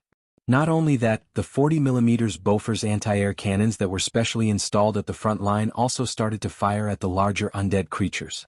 Everyone knew that the Calamity Army had ice dragons that were only left with bones. In actual combat, there were also many skeleton draconians and skeletal draconians. They were not as powerful as abominations, but if they charged into the infantry formation they could still cause a lot of damage. It was a waste to use the 88mm cannons to blast these things. The Bofors were just right. The thick and continuous cannons easily tore these big bones into pieces. Closer. It was getting closer. When they entered the range of the mortars, the entire Alliance's position was filled with the sound of cannons. If the soldiers did not put on earplugs in advance, they would probably all be deaf. At this time they could only communicate with hand signals and lights. The Katyusha, 88mm cannons, bofors and mortars worked together from far to near, from top to bottom, forming an extremely powerful firepower net. In an instant, the losses of the Calamity army on the plateau increased rapidly. On average, for every Calamity soldier that charged to the front of the Alliance's infantry position at the foot of the mountain, at least 5 Calamity soldiers would be destroyed halfway. The next thing the undead army faced was the Steel Colossus at the front of the line of defense. These mechanical giants from Oder Mimmelin's workshop brandished their huge arms, and every time they swept across, they would scatter multiple undyings. Chapter 1694. There was not a single Alliance soldier in the first 3 trenches of the infantry position. The ones stationed there were the mechanical dwarfs and mechanical gnomes under Mimmelin's command. They were either using electric shocks or operating the new flamethrowers provided by the Alliance to destroy the Scourge soldiers with extreme efficiency. In Duque's estimation before coming to the Ice Crown Glacier, this was already an almost invincible formation. Unfortunately, there were too many Scourge soldiers. The seemingly impregnable front line of defense would always be broken through within a few minutes. This was because the bottom of the plateau of the Ice Crown Glacier was almost completely hollowed out by the spider demons belonging to the Scourge army. Those rushing over from the plateau were just bait. Soon the real attack began. Near the first line of defense, hundreds of huge pits that could fit a tank suddenly appeared. Middle-level Scourge soldiers rushed out like marching ants. At the same time, dark clouds quickly flew over from the opposite side. They looked like dense locusts, but in fact they were gargoyles that were even more exaggerated than a swarm of locusts. Any attack would not be less than 10,000. Tens of thousands? Hundreds of thousands? The Alliance soldiers seemed to have an illusion that the Scourge army had pulled out all the corpses and skeletons that had died in Azeroth over the past tens of thousands of years to become soldiers. It was no wonder. After all, in their eyes, it was as if all they could see were skeleton soldiers with tattered armor and no flesh. The zombie tide seemed to connect the sky and the earth. No matter how many times they faced such a sea of zombies, they still felt their scalps go numb every time they saw it. Boom. The heavy artillery at the rear of the Alliance's position began to roar. As the model of the Alliance's shotgun, once the Type 3 shell hit, a small area of the air would suddenly be cleared. Bang, bang, bang. When the most threatening group of gargoyles attacked, all the 40mm bofors had no choice but to turn to the sky and fire. On the plateau to the east, the octuple bang cannons and Dongfeng anti-aircraft cannons that had long been prepared were the same. Countless gargoyles were hit by the cannons and were instantly torn into pieces, falling from the sky. However, this was meaningless. As long as the Lich King's magic power was not exhausted, there were as many gargoyles as he wanted. At first, the Alliance would still send griffins and hippogriffons to intercept them. There were too many casualties. The cruel exchange made every Alliance general's heart turn cold. The most disgusting thing was that if the griffins that died in the Ice Crown Glacier were not treated with holy water in time, they would immediately turn into bone griffins and turn around to slaughter the Allied troops. The dragons of the Dragon Slumber Shrine could suppress the gargoyles, whose claws could hardly penetrate the scales and skin of the adult dragons. Dragons had the advantage of crushing their ranks. Unfortunately, there were too many gargoyles and the giant dragons couldn't kill them all. Therefore, the Alliance's regular air force only lasted for 3 days before retreating. Replacing them were the Kiraj bug people that Duque had specially found in on Kiraj. Although the twin emperors had temporarily knelt down, Duque's dominance over the Kiraji insect people had not fundamentally changed. Duque rarely used these insects, especially when Bao Bing played with the Sea of Insects. The biggest reason was that the Sea of Zergs didn't explode on a whim. The Insect Queen was ready-made. The price for the insect queen to ovulate and give birth to small insects was a large amount of meat. This meant that once Bao Bing went berserk, the entire area would be barren, all the animals would be killed, and all the corpses would be devoured. In the Eastern Kingdom mainland or Kalimdor, Duque didn't dare to play with the Sea of Insects. That was tantamount to suicide. In Northrend, Duque didn't have so many scruples. When surrounding the Scourge army in the Ice Crown Glacier, Duque directly let the 2 Kiraj insect queens build nests in the Howling Fjord and the Grizzly Hills. After strictly forbidding the insects from attacking people with the Alliance and Horde emblems, the insect people ate happily. At the cost of the remaining Vrykul people in the area and the extinction of all the wild animals in the Grizzly Hills, Duque finally got a flying insect army of a total of 1 million. In the sky, the gargoyles that passed through the dense curtain wall of anti-aircraft artillery and the interception of the giant dragon army began to dive towards the Alliance's position. However, they were intercepted by the Courage flying insects that were as dense as a swarm of locusts. Often, the two air forces in the sky intersected like lightning, and the winner was already decided. The broken limbs of the losers fell to the front of the position like dumplings falling into a pot. This kind of battle damage that was measured in hundreds every minute was a spectacular sight to behold. For the Alliance soldiers on the mountain wall defense line, this was a great pressure. Because as the last air defense line, the Courage insect people, was broken through, they had to face a double attack from the sky and from the ground. Sometimes, when they were firing, a gargoyle suddenly swooped down from the sky and cut off their head. This was already considered a kind of luck. The most tragic time was when a recruit was hooked by the sharp claws of a gargoyle and was directly taken into the air with a hoarse scream. A group of gargoyles swarmed up and directly tore off his limbs. This was not the end. The gargoyle was probably under the command of a lich and was spreading fear in the Alliance's camp. It grabbed the wailing man and swung him around in the sky.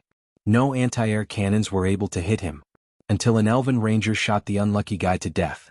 Even so, the Scourge army still turned the poor guy into an immortal and then threw him back to the Alliance's position like a worm. But now, with the army of winged insects fighting the sea of gargoyles, the Alliance's infantrymen were much safer. They carried out their duties and repeated the actions of loading mortar shells and aiming mechanically. They used cannons, flamethrowers, grenades and everything else they could think of to stop the tide of the undead army. In the sky more than 10 kilometers behind them, the battleships began to fire. The 400mm cannons brought about a destructive explosion. The largest area of the Scourge army on the plateau was wiped out. The violent explosion even collapsed the tunnel dug by the spider demons. It seemed that the Alliance had found the location of the frontline commander of the Scourge army and used heavy artillery to clear the area, directly destroying the Lich.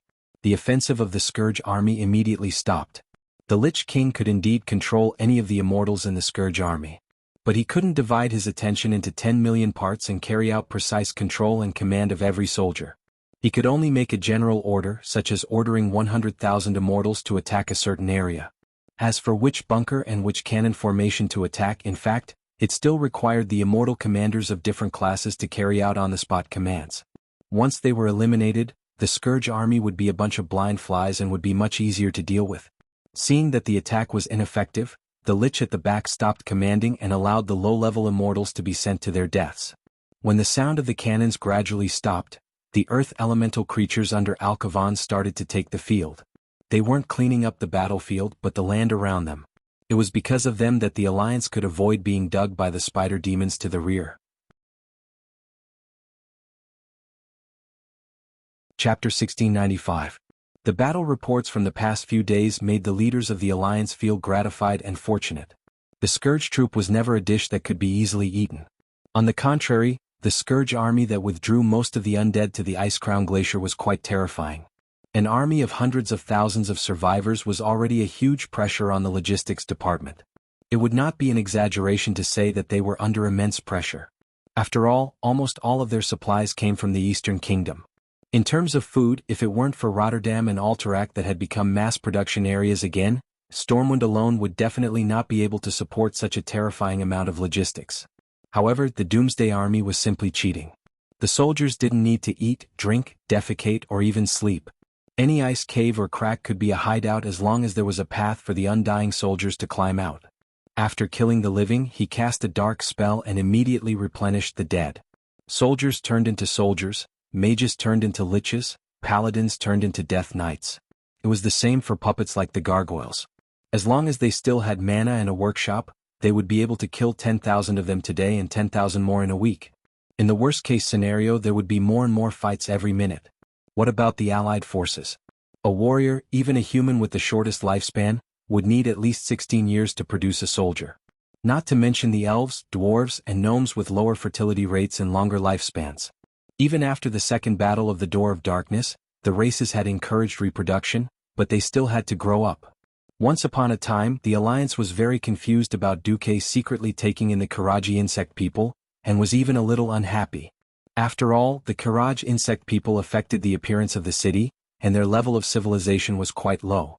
When the flying insects of the Karaji insect people replaced the griffins and hippogriffs as consumables in aerial battles, everyone had a completely different feeling. To some extent, the bugmen were the bane of the Scourge army. Their completely different physiological structure allowed the bugmen to basically ignore the plague of the Scourge army. At least, the plague that targeted the bugmen had yet to be developed. The bugmen were not picky with their food. As long as it was meat, it was fine. Duque tried to order the insects to eat the flesh of the abomination, but he found that the Karaji insect people were completely fine. He really didn't know what kind of modifications Thun had done to them in the past to make them almost immune to poison. Then there was aerial combat. Aerial battles had always been cruel. Often, life and death would be decided in an instant in the sky, whether it was prepared or unprepared. Either the gargoyle was chopped into pieces, or the flying insect was killed and fell to the ground. When the bugmen fell to the ground, they would often be smashed into pieces. Even if the Scourge army wanted to resurrect, they would only be able to resurrect a pile of trash with no combat power. In the past, he didn't know that the Karaji insect people's hard but not flexible limbs would have miraculous effects. From the looks of it now, the bugmen were a bit like suicide bombers. If they could not kill the enemy, they would destroy them cleanly, leaving no way out for the enemy. For a long time to come, Duque still needed the bugmen to wear down the gargoyles. In the past, the Alliance had used their powerful air force to destroy the insect swarm, but it had been very difficult to destroy the gargoyle army. At the end of the day, the gargoyle's defense was higher, and a 40mm Bofors cannon couldn't kill it. However, once the Karaj bugmen with low defense hit their bodies, they were basically dead. However, in aerial combat, 2 bugmen would be able to kill 1 gargoyle at the risk of their lives. The bugmen didn't even need money, and even if they all died, their morale wouldn't be affected. Even the bug race themselves didn't care. Phew. The bugmen are really useful, but it's a bit harmful to the environment. Duque smiled bitterly. However, it wasn't the Alliance's territory, so who would care? Perhaps in the future the Alliance and the Horde would be stationed here, but at least not now. The tragic war of attrition lasted from March to May. Regardless of whether Arthas admitted it or not, the Scourge army was still declining. Originally, there were millions of Undying attacking every day, but it became 1 attack every few days. Meanwhile, the Alliance fought steadily, advancing the trenches and artillery positions step by step. Everywhere they went, they would ask Alcavan to help solidify the ground. Even the spider demons couldn't sneak attack through the ground. No, in fact, there was one time when Arthas did gather a large number of spider demons and prepared to forcefully dig a huge tunnel to the rear of the Alliance to destroy the Alliance's supplies there. Unfortunately, this group of miserable spider demons encountered the Oros children, that Duque had specially transferred from Silithus. These spider demons were nothing in front of the bigger bugs, who were even more formidable. This kind of stable battle strategy left Arthas at his wit's end. On the 3rd of May, Arthas' control was only left in the southwestern part of the Ice Crown Glacier. There were only 3 important places left in the periphery: the Dark Cathedral, the Door of Fear, Kalisa, and the evil castle of Maricaris. On the Ice Throne, Arthas looked down at the 2 powerful existences, one big and one small, who were emitting demigod energy waves. Finally, his cold voice came from under the black helmet. Do you have any opinions about the recent situation of the Scourge army? Let me fight with Duke Marcus again. As long as I can snatch back my Titan runes. Maligo said through gritted teeth. My opinion is the opposite. I think that we should retreat. There's no point in defending the periphery, and we'll lose the elite liches and death knights of the army. Since the Alliance is going to attack the Ice Crown Fortress no matter what, we might as well destroy the enemy's main force in the fortress, the Sun King said. In the past, given Arthas's pride, he would definitely not agree. This was because it would mean that he was backing down and admitting that he, who had many soldiers and generals, would lose the overall situation. However, he did not object on the spot. Arthas said coldly, "Convince me." At this moment, the palm print on the right side of Anastrian's face, which was emitting dark energy, trembled because of the movement of his cheekbones. It's already very difficult for us to exhaust the Alliance. Our troops lack the ability to break through and we can't kill many of them. Not to mention replenishing our forces. Moreover, even if we kill Duke Marcus outside the Ice Crown Fortress, he has a high chance of resurrection. However, in the Ice Crown Fortress, even if he's a demigod, if he dies in front of the Ice Throne, his soul won't be able to return to planet Azeroth. When the Sun King said this, Arthas's eyes lit up. At this point in the war there was no such thing as mercy. If the Alliance couldn't take down the Ice-Crown Fortress and eliminate Arthas, once they retreated, it wouldn't take more than a few years for the Scourge army to create an army of over 100 million immortals. There was no way the hundreds of thousands of people in the Allied army could stay in this barren land forever. Furthermore, apart from Duke and the dragon aspect, who else in the Allied army would dare to guarantee that they would be able to defend against Arthas's assault?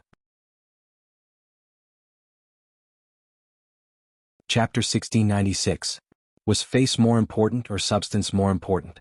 If it was possible, of course it would be face, but also practical benefits. Be it in history or in this life, Arthas was a pragmatist deep down. In the Stratholme incident in history, Arthas could hypocritically wait for the citizens to become undead before crying in the name of righteousness and purify the citizens of Stratholme. For the sake of the higher goal in his heart, he did not hesitate to tarnish his reputation when he was still the Prince of Lordaeron at that time. He ordered the massacre and dirtied his hands. Arthas finally had to face reality when he couldn't do anything about it. Withdraw the elites. With a mental command from the Lich King, the defense of the Calamity army at the remaining important fulcrums of the fortresses showed obvious signs of weakening. William, Magni and Sylvanas, who were commanding at the front, and Cale, that's and Jaina, who were supporting and shooting from the rear, all felt the changes in the Calamity army immediately. Although the attack of the Allied forces was covered by the two floating cities of Dalajan and Naxxramas, which had been temporarily repaired, and avoided the pain of attacking from the rear, the endless number of Calamity army soldiers still brought great trouble to the advancement of the battlefront. It was different now. In the past, there would definitely be a Death Knight or a Lich in every key node or fortress to hold the fort. However, the attacks in the past few days were abnormally smooth, and they couldn't find any mid-level undead, let alone high-level undead. The undead that stayed behind would either rush out like a swarm of bees to be eaten, or stick to their own positions and only attack the enemies that entered their territory. As for their companions that were besieged and beaten next door, they would sit and watch as they were killed, and then wait for the fate of destruction to befall them. Is it finally time for the final battle? Duque gently tapped the command table with his right index finger, and then gave an order. Pass down the order. Let the Silver Hand and all the powerhouses above the Radiant Moon level rest for 3 days. The front line will be commanded by the Deputy General. Duque's order was quickly carried out, but it also attracted a rather unexpected visitor. Oh, Varrock, why are you here? Naturally, it was Varrock Salyafar. This orc who was loyal to the great chieftain seemed to have aged a lot. Not only did he show signs of a hunchback, but his hair and sideburns were also much whiter than a few days ago. His only son was dead. Even if his hair didn't turn white overnight, it was more or less the same. Duque sighed. In a way, he was watching Salyafar die. If Putray was the mastermind and Arthas the culprit, then Duque would at least have an accomplice. Unfortunately, his race and position were different, so it was impossible for him to consider things from the perspective of the tribe. In a sense, young Salyafar was dead, and the tribe had lost the chance to produce a second Salyafar. Although the chances weren't high to begin with. But Duque respected Varrock. He was brave and loyal. In the original history, he was a brave warrior who survived from the first dark portal to the era when the army arrived again. Your Excellency Duke Marcus, I hope that I can at least join the Alliance's hero group as an individual. Duque looked at the weathered face and the pair of bloodshot, half-protruding eyes and sighed again. Duque could completely understand the tribe's actions. The tribe had sacrificed enough. An army of more than 200,000 had been destroyed in one day. 2 leader-level powerhouses had been lost at once. One was the strongest mage, and the other was a rising star who could have become the next great chieftain. It would be a miracle if Thrall didn't have any resentment. The tribe was now lacking in talents. If another leader of a large race died, such as Cain or Wajin, then the situation of the tribe would definitely fall apart. In fact, Thrall was absolutely against King Salyafar coming to attack Ice-Crown Fortress. On the surface, Thrall couldn't find a reason. Varrock continued, Dranos is my only son. He is a good child, with the bravery and fearlessness of orcs, and a sense of the big picture that orcs often don't have. I once pinned all my hopes and future on him. Unfortunately, since fate has determined that the Salyafar family will be cut off, I have to accept this fate. All of a sudden, Varrock's muscles tensed up, but in the end, not as a commander, not as a beastman, but as a father. Even if I can't save him, I must at least let him rest in peace. Father. This word deeply touched Duque's heart. He suddenly thought of the child in Aurelia and Sasha's womb. Yes, he had been a father for a long time. From the moment they were conceived. If he were in Varroc's shoes he would probably go crazy too. Alright Varrock, I agree. This is the resonance of being a father. You agree? Varrock still seemed to be in disbelief. This was because the sudden addition of an outsider could have a huge impact on the teamwork of the team. As the commander of the orcs, of course he knew how dangerous it was to have a subordinate who could possibly go berserk in an elite team with extremely low tolerance for mistakes. Thank you, Duke Marcus. Varrock did not know what else to say. His expression was a little stiff and in the end he only scratched his head. Duque thought for a moment and chose to comfort Varrock, even though it made him feel like he was being hypocritical. Varrock, death is not the end. Even the Alliance can tolerate Darian Mograine and his Ebon Blade Knights. If we can successfully defeat Arthas, I'm sure many Undying will be able to break free and join the fight against the Burning Legion. This? Oh, that too. Varrock suddenly thought that his son might have a chance to return to him, even as an Undying. His son was still his son, and the soul in that shell was still the soul that had accompanied him for more than 20 years. Varroc's mood suddenly improved. Yes, hope had not completely disappeared. After thanking him profusely, Varrock retreated. But at this moment, Duque thought of a rather serious matter that could not be ignored. The original history had long been messed up by him, this ruthless butterfly.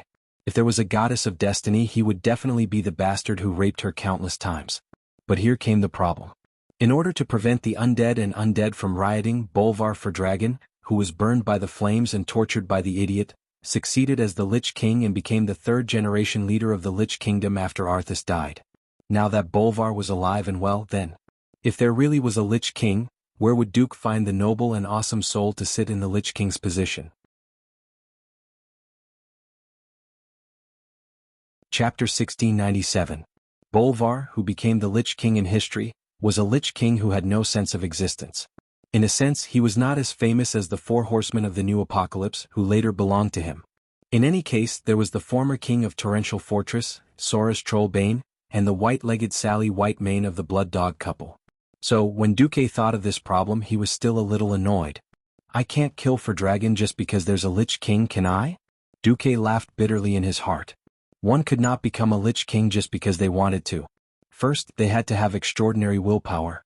Without willpower there was no spiritual power, and there was no way to cross the void and control the immortals from thousands of miles away. Without willpower, even if they were placed on the throne of the Lich King, they would not be able to do anything. In his previous life, Bolvar was betrayed in the Gate of Wrath, and then burned by Alexstrasza, who temporarily became the Minister of Foreign Affairs. His whole body was bathed in flames, and the plague virus in his body was burned to ashes, pulling him back from the brink of death. Of course, no one could withstand such a high temperature of the Red Dragon's flames. Bolvar's body was tormented by the flames, but he was already half alive and half dead. Later, the Lich King found him in the Gate of Wrath and brought him back to Icecrown Fortress, trying to turn him into a Death Knight to serve him. But Bolvar's strong willpower prevented him from obeying the Lich King. Bolvar had experienced the cruelest willpower training to become the third Lich King. Sigh. I'll cross that bridge when I come to it. Duque gave up on worrying about the future. Duque suddenly laughed bitterly. Arthas's car had not been overturned yet, and he was already thinking about the problem of his successor. Wasn't that a little too ambitious? Arthas retreating his troops back to Icecrown Fortress was not equivalent to a beautiful woman lying naked and begging for a frontal assault. On the contrary, it made the Scourge army into a tortoise's shell. Anyone who dared to underestimate this kind of strategic retreat would hit their head and bleed. Duque was still playing it safe. First, he had Gavin, Rad and Theon lead the Silver Hand into the field and occupy the Dark Cathedral and the Evil Castle in the middle of Icecrown Glacier. Once he gained control of these two key mana vein nodes, he would be able to destroy the magic array that Arthas had set up in the Icecrown Glacier.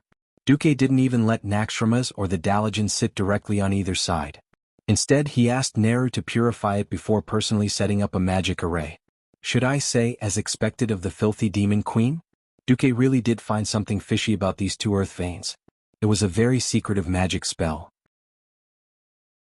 If someone or a powerful magic system extracted mana from it, it would be fine normally, but once it entered 100% status, the spell hidden in the mana vein would be triggered and inject the will of the Lich King into the magic system. Tisk, have we been discovered? Dragon Lich Maligo spat. Anastrian, who had an ice skull on his head, laughed. How could that little trick fool Duke Marcus?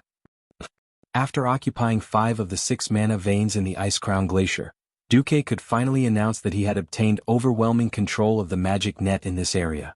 From this moment onwards, Ice Crown Fortress would no longer receive an abundant supply of mana. As long as they were willing to work hard to weaken it, they would definitely be able to make the Ice Crown Fortress lose its mana. Throughout the second half of March, the Allied army had been setting up cannons. From the Dark Cathedral to the Door of Fear, Kalisa, and then to the Evil Castle in the middle of the region, the Alliance had set up more than 5,000 heavy cannons with a caliber of 150 mm and above on this purified land. 3 new Gustav cannons, which were the most representative of the cannon doctrine, were placed behind the back slope of the Evil Castle of Malakaris, which had the highest terrain. Length, 42. 97 meters width, 7 meters height, 11. 6 meters weight, 1,350 tons caliber, 800 mm length, 32. 48 meters weight, 400 tons shooting angle, plus 53 degrees shell weight, 71 tons armor-piercing shell, 48 tons high-explosive shell. In an era without missiles, such heavy cannons could be said to be a true killing machine.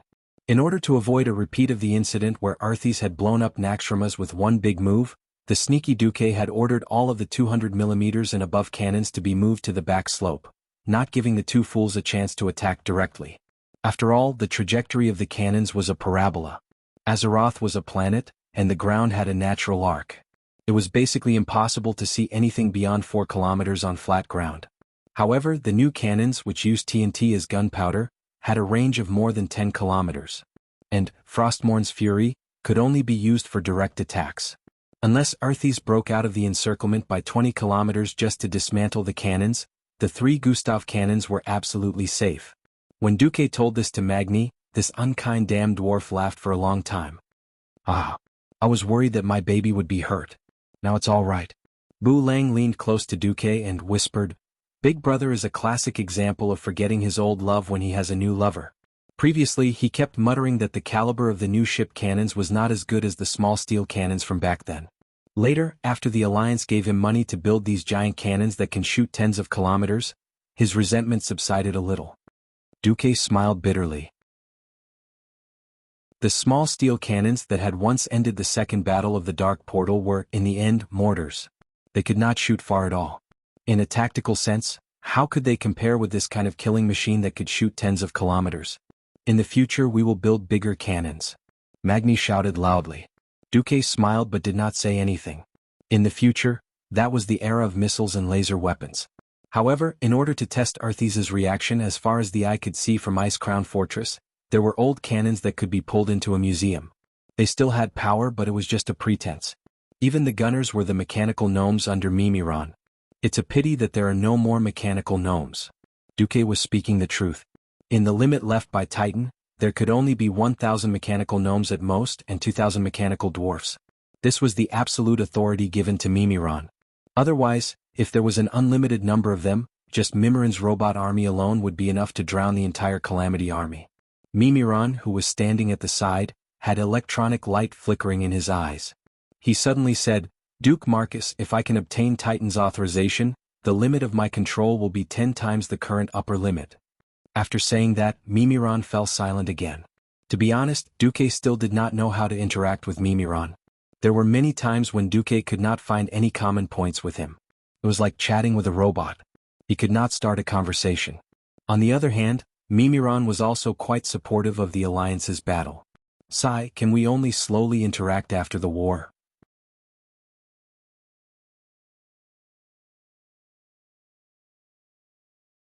Chapter 1698. There had never been a large-scale battle that ended in a single battle. The more he led a large-scale battle, the more Duque felt moved by this saying. If he wanted to end the war quickly, he might end up like the gates of heaven's wrath in history, smashing his head against a fool who had the advantage of geography and manpower. Arthas herself was powerful enough. She also controlled the mana veins of the entire Ice Crown Glacier. Second-rate fighters like Bolvar and young Salyafar would be annihilated if they ran into her. After spending so much time to seize the geographical advantage and reduce the total number of soldiers of the Calamity army to an acceptable range, Duque finally began his attack on the Ice Crown Fortress. Even so, Duque still divided the allied army into echelons and sent them up one by one. The sky above the ice-crowned fortress was always dark and gloomy, and the wind howled angrily. Ever since the explosion of the ancient Kalimdor continent, this gloomy chill had persisted for tens of thousands of years. The wind cut like a knife. Even though it was already summer, the temperature in the ice-crowned fortress was not higher than -20 degrees. The soldiers of the Allied army put on thick cotton-padded jackets and gloves, wrapping themselves up like dumplings. Even their faces were covered with thick goggles and half-masks. Only the hot air coming out of their mouths and noses showed that they were alive. Asterisk whoosh. Whoosh, asterisk 1, 2. 5 dazzling blue pillars of light rose from different directions of the ice-crowned glacier. Those were the magic formations on the 5 mana veins of the City of Calamity, the Castle of Evil, and the Cathedral of Darkness. Each formation was overseen by a top-notch radiant moon mage, such as the great astromancer Solarian. They chanted complicated incantations and used hand gestures that mortals would never understand to slowly fine-tune the energy output of the mana veins. Admittedly, all the formations had been personally drawn by Duque using the Titan runestones. The specific effects still depended on the spellcaster. Raising his head, the Lich King's gaze pierced through space and landed on the magic pillars of light. He quietly watched as the pillars of light grew brighter and brighter, connecting the heavens and the earth, as if they could reach the other side of the universe. Your Majesty, don't worry. The magic power of the 5 branches combined is not as great as that of the ice-crowned fortress, the Sun King comforted Arthas. Anastrian was telling the truth. The ice-crowned citadel had not been built randomly. It had been specially chosen by Nazul when he descended upon Azeroth. That first-generation Lich King spread his mind power throughout No Scent and searched for a long time before picking this place. Then, while strengthening his own forces, he dispatched various undead as craftsmen to build this unique ice castle. Although the 5 mana veins in the surroundings were very powerful, they were only about 70% of the ice-crowned fortress strength. However, when the 2 floating cities, Naxxramas and the Dalajan, appeared in mid-air in the distance to the southwest and southeast of the ice-crowned fortress, Arthas suddenly had an ominous premonition. No. I'm going to destroy a floating city first, Arthas said as he stood up. Just as he was about to make a move, there was a sudden rumble in the sky. It was a line of fire falling from the distant sky. A huge comet fell diagonally, breaking through the dark void, smashing through the thick clouds, burning the cold winds in the atmosphere into blazing turbulence, and finally aimed at the ice-crowned citadel. Arthas was no stranger to this scene. AI. This name was almost squeezed out from under the heavy black helmet. It was the moon goddess Elun. Azeroth was the only true god, and this was after excluding Si, Thun and the other evil gods. Although Elun had never truly descended upon this land for unknown reasons, this did not prevent her from participating in this war in her own way. On a high platform facing the northeast of Naxxramas, Tyrant stood against the wind, her green hair and snow-white priest robes fluttering in the wind.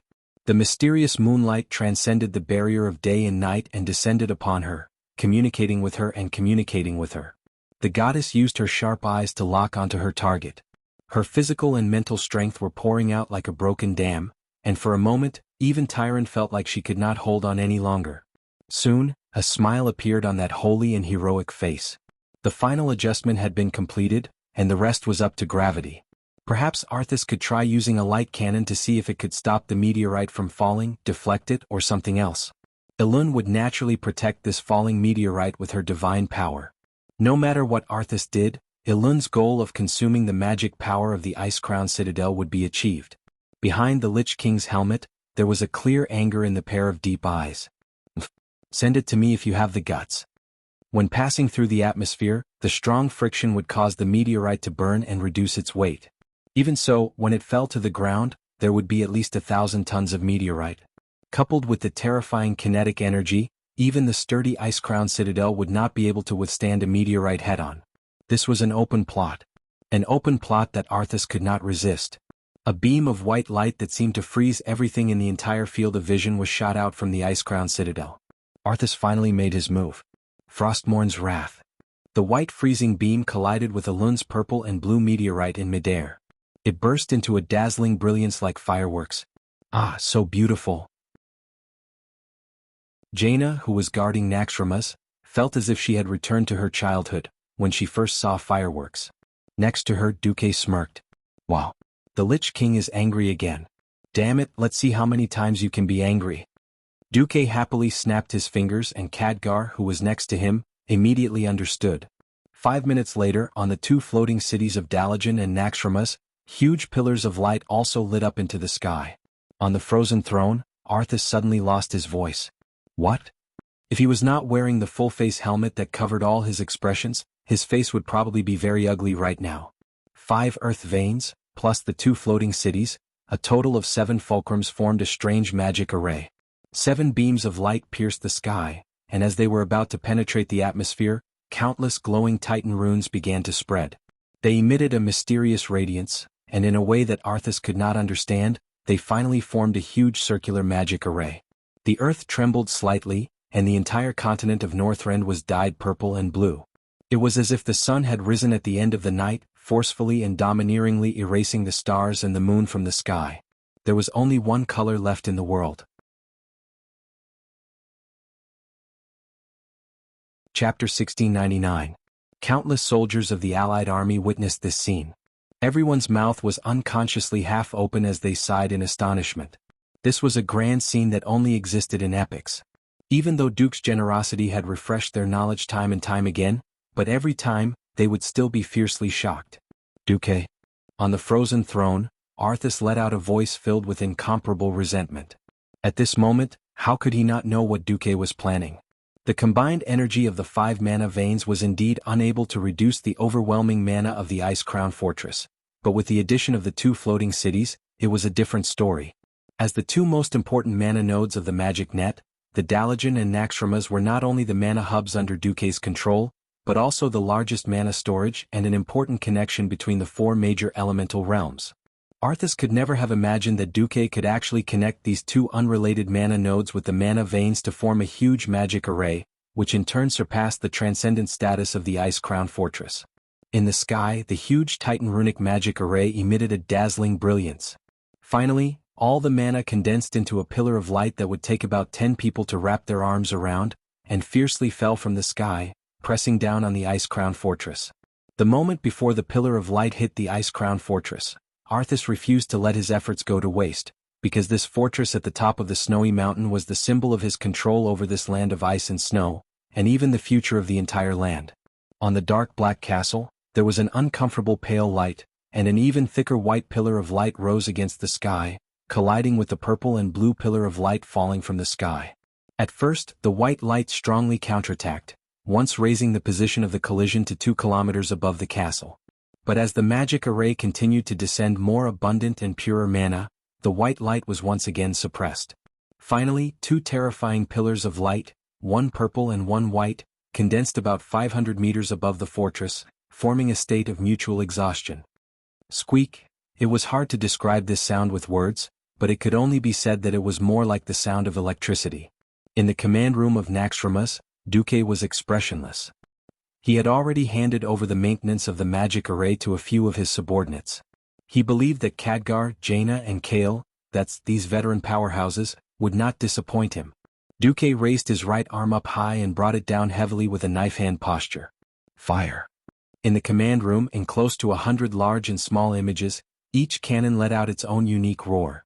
The continuous explosions of the cannons condensed into a ball in the air.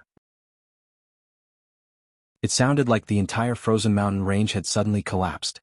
The terrifying feeling of the entire mountain shaking left all the Alliance soldiers dumbfounded. Even though they were wearing earplugs, the rumbling sounds that they associated with the scene still made every gunner feel like they were temporarily deafened. That ear-piercing buzzing sound made his brain feel like it was splitting apart. In front of the ice throne, the dragon Lich Maligos glanced at his master and snorted coldly. Roar. On the outer wall of the ice-crowned fortress, every relief, every terrifying sculpture came to life. They turned into gargoyles powered by dark magic, or obsidian statue guardians. They flapped their heavy wings, and under the drive of magic, they rode the wind elements beneath them and quickly flew into the air. With their stone bodies that had nothing to do with life, they welcomed the torrential rain of cannonballs. Rumble. A series of explosions, one after another, formed a huge chain of explosions, connecting from the leftmost end of the Alliance soldiers' field of vision to the rightmost end. If they didn't turn their necks, no one could see the entire scene. Keep shooting. Don't stop. Keep shooting. Don't be afraid even if your chamber explodes. Bulang Bronzebeard ordered fiercely. Malygos quickly discovered that this kind of meat shield tactic could not last long. The gargoyles could still take the cannonballs with a caliber of less than 200 mm and perish together with them. The cannonballs above 200 mm tended to have a faster initial velocity, and with too many cannonballs, it became more and more chaotic to deal with. Moreover, the Alliance's cannonballs were pouring down like they were free, and the number of gargoyles that could be mobilized was decreasing. Bang bang bang. More and more cannonballs began to explode on the magic shield of the Ice Crown Fortress. The so-called magic shield was never an absolute defense. It was nothing more than using energy to offset the external impact in energy. When there was too much external energy or the impact per unit area was too strong, the shield would break. Everyone could see that if this continued, the Ice Crown Fortress would not last long and would be hit directly by the cannonballs. Your Majesty, please make a decision. Anastrian lowered his ice skull and bowed deeply. No. I'm not willing. Arthas's ferocious roar contained too much unwillingness. Your Majesty, please make a decision. Anastrian emphasized again. Fine. I'll listen to you this time. I'll definitely make Duke Marcus and his damn alliance pay the price of destruction. I'll make them all crawl in front of me like dogs. Arthas was practically roaring these words. Outside, Bulang was absolutely confident that if Arthas did not do anything, the entire Ice Crown Fortress would be drowned by modern cannons. The Gustav, with an 800 mm caliber, could definitely cut this ugly fortress into half. Seeing that the magic shield of the Ice Crown Fortress was showing signs of collapsing, the huge fortress suddenly fell into a trance. As if separated by a layer of hazy mist, the entire fortress looked illusory. Boom boom boom. The cannons that had never stopped continued to pour cannonballs. Something strange happened. The moment the huge cannonballs touched the mist, they suddenly slowed down. The cannonballs that could only be seen with the naked eye all slowed down as if they had fallen into an extremely viscous paste. Their speed became slower and slower. Finally, in front of an unknown mysterious force, they were crushed and exploded. Even if they exploded, the range of the explosion was very small. At most, the flames and shrapnel of the explosion could only reach a meter away. Then the entire cannonball disappeared without a trace. What the hell is this? In the sky, there was no longer white light fighting against the purple and blue cannonballs of the giant Titan rune magic formation. When the terrifying energy of the Titan, which should theoretically be able to destroy heaven and earth, crashed down, it merely caused the entire fortress to fluctuate in confusion. It was like a ripple caused by a small stone thrown into a calm lake. That was all. You're tuning in to the Han Lee's Wuxia Chronicles YouTube channel. We're so grateful for your support, and don't forget to subscribe to join us on this incredible journey through captivating stories. Your generosity through donations truly makes a world of difference, as it's the primary source of revenue that allows me to expand and enhance this channel for you.